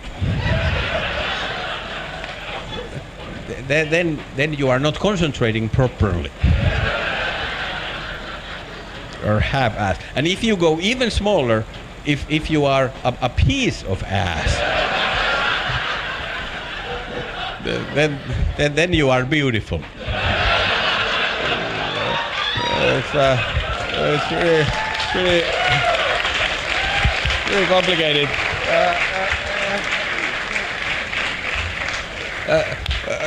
Thanks. It's very complicated, and actually, I think ass is getting more complicated. It's getting more complicated as we speak. It's getting worse because, you know, if somebody, like for example, if somebody is being an annoying person, you always have some trouble with them. You can say he's a pain in the ass. But it wasn't always like that. People used to say he's a pain in the neck. It used to be in the neck, pain in the neck. It was in the neck. But then the pain switched. And now the ass is in pain. And also, like if you have to improvise, you have to make up a lie on the spot, you can say, I had to pull something out of my...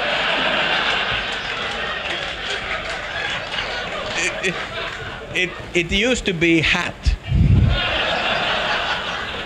People used to say, I had to pull something out of my hat, but now, ass again. It switched to the ass. So it looks like all the body parts they're slowly moving into ass. Ass is sucking in all the other body parts, like sucking in like a black hole. It's sucking all the other. Everything is moving to ass. I'm sure we will soon hear other body parts turn into ass soon. Like things like, well, you didn't have to rub it in my ass.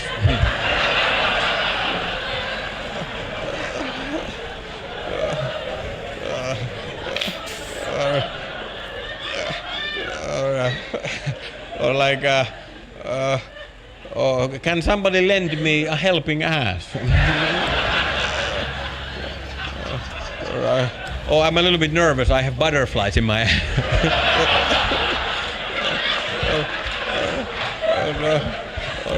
Or don't bite the ass that feeds you.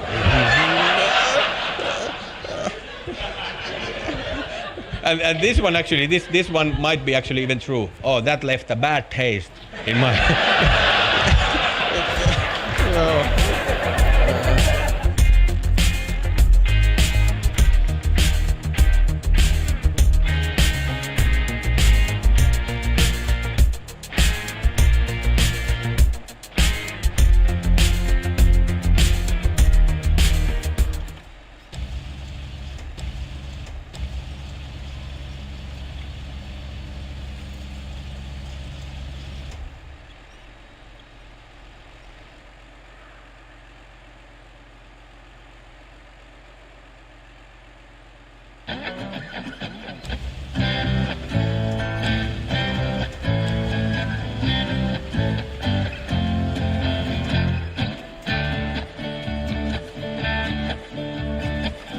many weeks I've been sitting on my ass every night and day. Oh, I haven't shaved or showered for days. This is how it's been with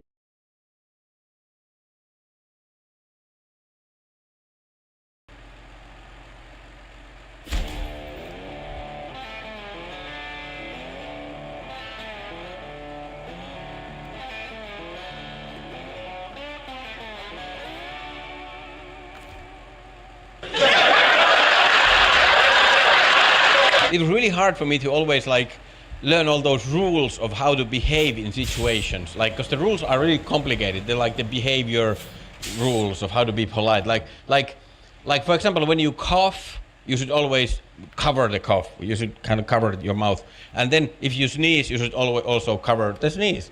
But for some reason, the same does not apply when you fart.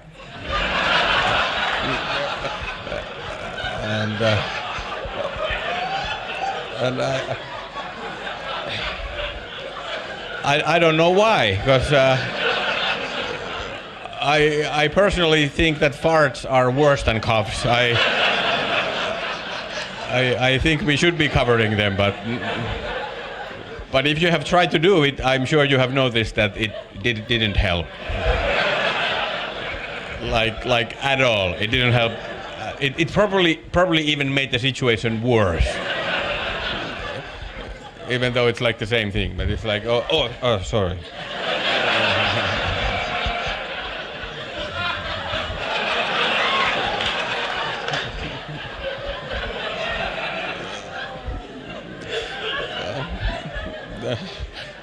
And after a fart, you don't say, God bless you.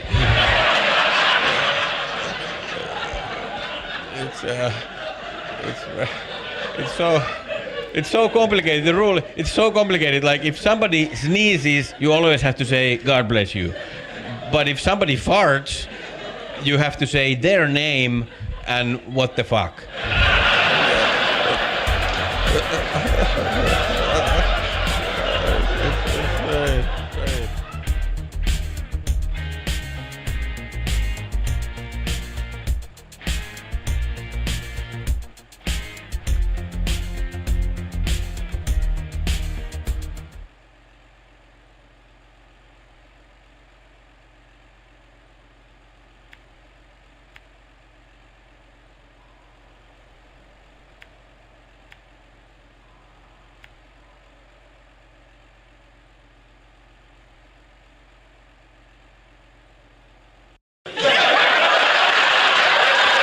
And I think the weirdest was I fly a lot, and time difference. It's really weird when there's time difference. And I think the weirdest was the time when I went from America to New Zealand.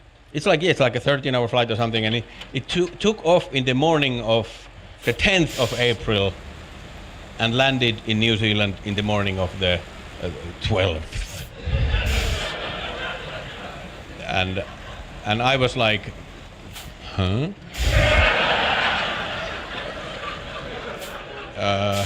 Excuse me, but what happened? What happened to the 11th? I didn't get to live that one.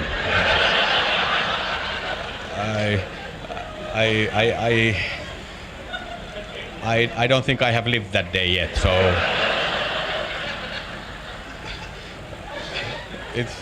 I don't know what happened April 11th last year, but I wasn't around.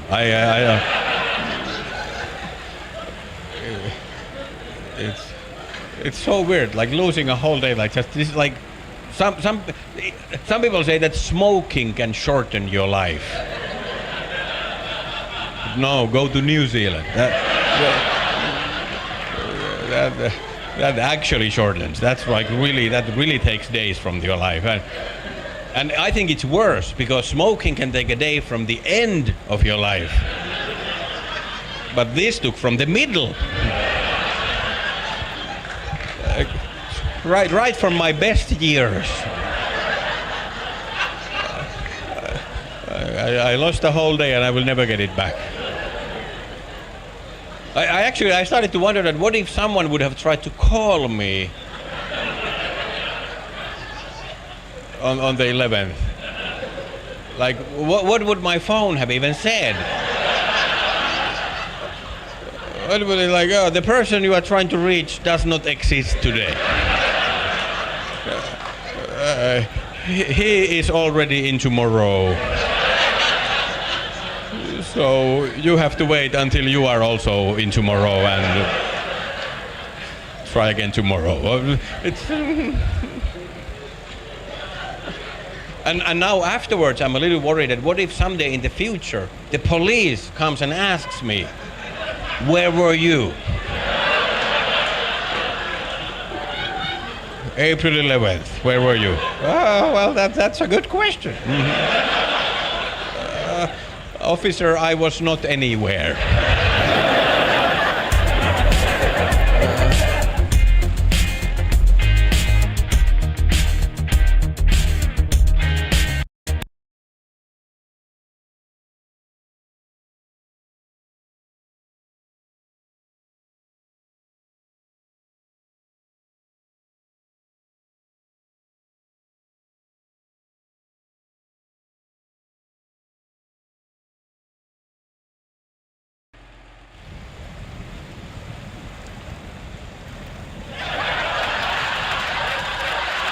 I actually went to see a doctor recently, and the technology has really moved forward in one thing. Like, one thing was really surprising. The thermometer, you know, like how they take your temperature now. It's great. It's like the forehead. Let's just put it in the forehead for 1 second, and it's happy. It's great. Because, like, when I was a kid,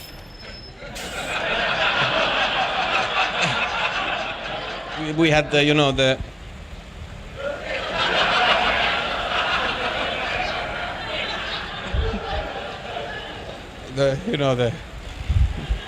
was mercury inside. You had to shake it first. So you have to push all the mercury to the other end. That was like the first test. If you can do this, you probably don't have a fever anyway. It's shaky. And then after you shook it, there were 3 options how to use it. There were 3 options, and none of them was forehead. No. There were 3 options. It was the armpit, the mouth, and the ass. And I think I can speak for everybody who has used those, is that our favorite one was the armpit. Like, at least myself, I was always like, yeah, I think I'm gonna go with the armpit. Also today, I am gonna do the armpit. I'm an armpit guy. That's my thing. I don't want to do ass. Why would I want to do ass? Why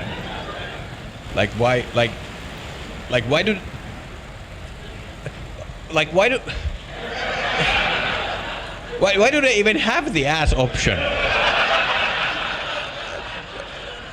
Like, if the armpit option exists, why would they even have the ass option? Like, what? Who the hell? Who the hell is the person who is like, yeah, I prefer this. I like this. This is, yeah, I don't like the armpit. It's you have to hold it all day. You have to hold it like this. I don't like it. You just put it in and you go out. It's really good. No, I don't think so. No, I don't want to do ass. No, I'm not comfortable doing ass. Also, I don't want to do mouth in case somebody else did ass. So armpit every time.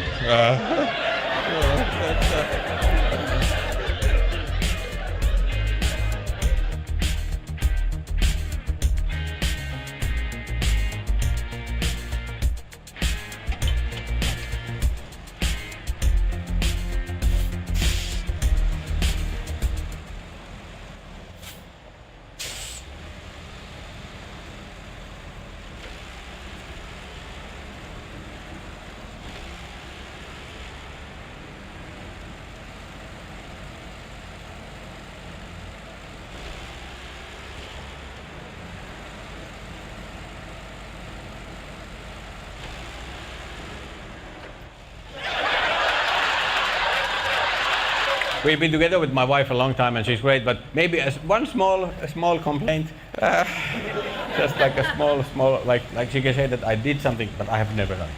Like she said that, Ismo, you have made a mess. But I have never in my life I've been like,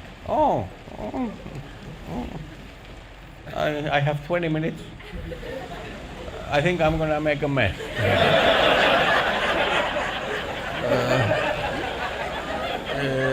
If I start now, I can make a pretty decent mess.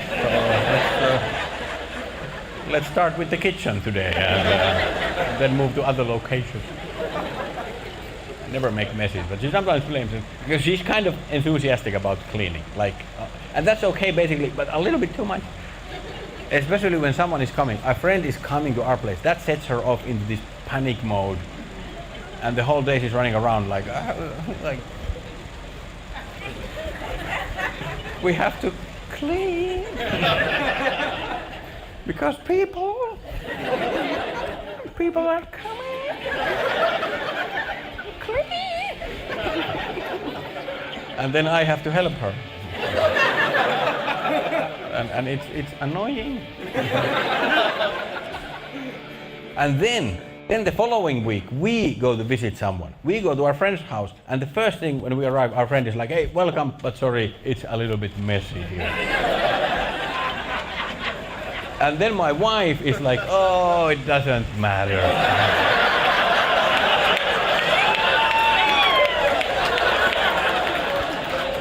Well, what the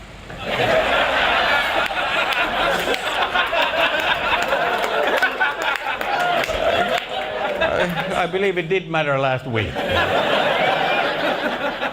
We cleaned like 7 hours, so it does matter. She has to be lying to somebody. It's either me or the friend.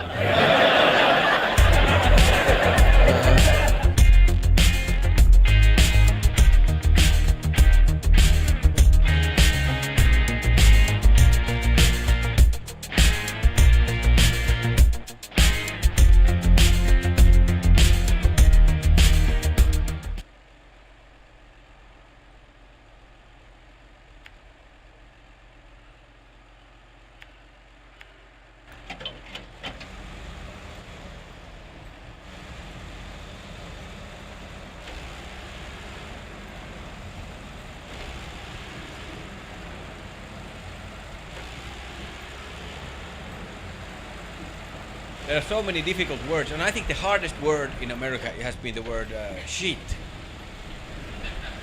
I thought it's easy, that I know what shit means.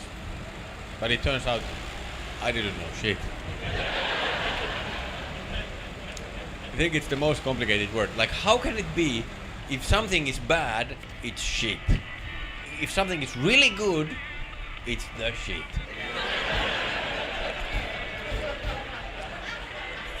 I would have never guessed that. I had to study that shit. So important, the article. Like if I give shit to you, that means that I'm telling you off. But if I give a shit, then I care.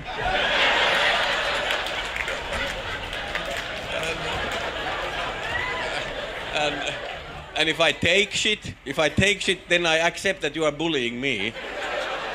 But if I take a shit, I take a shit. And I learned that my shit is always good and positive, but your shit, his shit, her shit, always bad. Like, I can't deal with her shit. I have to put up with his shit. Clean up your shit.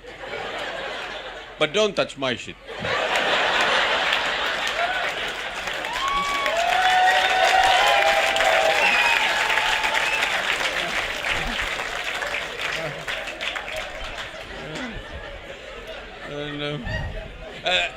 And then I learned that if somebody says, I have shit to do,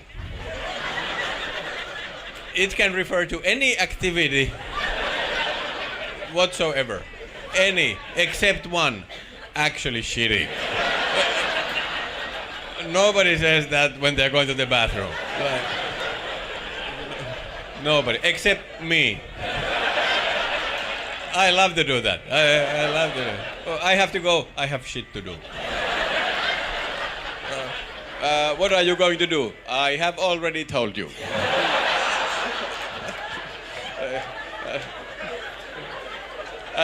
And then I learned that the phrase "and shit" doesn't mean anything. If somebody says "and shit," it's nothing. It's just something that you say to make your list sound longer. Like if somebody says, "Oh, I like to travel and shit."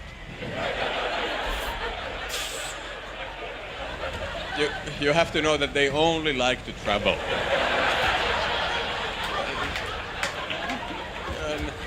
And to make it even more complicated, shit can be divided into a piece of shit. And that has a completely different meaning. A piece of shit is a bad movie, a lousy car, or a person who's being selfish. And the piece of shit can get bigger and bigger, but it can never be the whole shit. Like if I'm a piece of shit, I'm being selfish. And if I'm a giant piece of shit, I'm even more selfish. But if I'm the shit, I'm great. Thanks a lot. Thanks, I've been Ismo. Thank you for watching. If you want to see more, there is more. So please watch some more and click subscribe. And please share. And bye.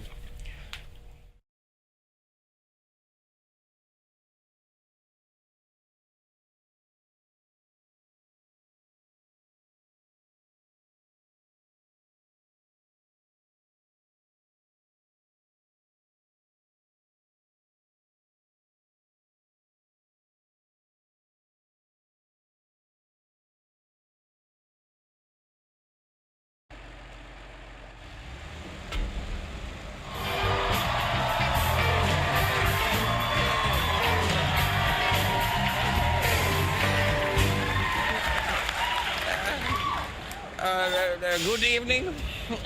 Hi everyone. I'm Ismo, and yes, I am from Finland. Hey, thanks a lot. I've been in America now for almost 4 years, and my English is pretty good now, but I keep learning new words all the time. And this is my favorite word so far. This is the best word here. I didn't know about this until recently, but I'm sure you know this. The meaning of the word, it means that you have now poured enough coffee into my cup, and it goes like. Did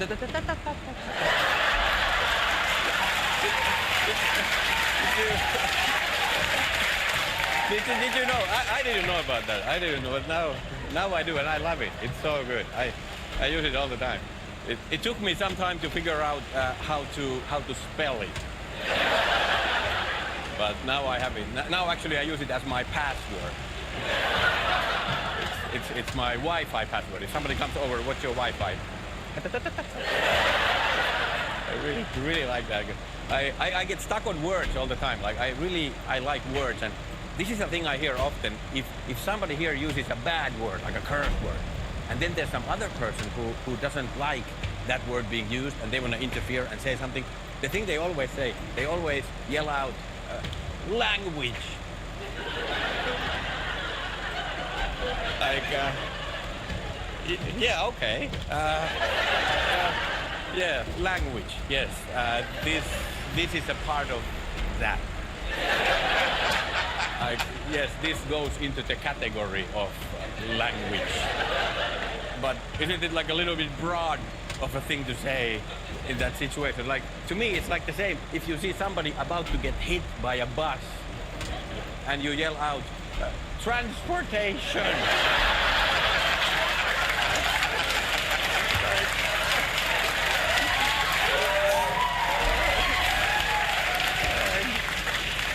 Like, yes, you are correct. Yes, this does go under the umbrella of transportation. This is too broad.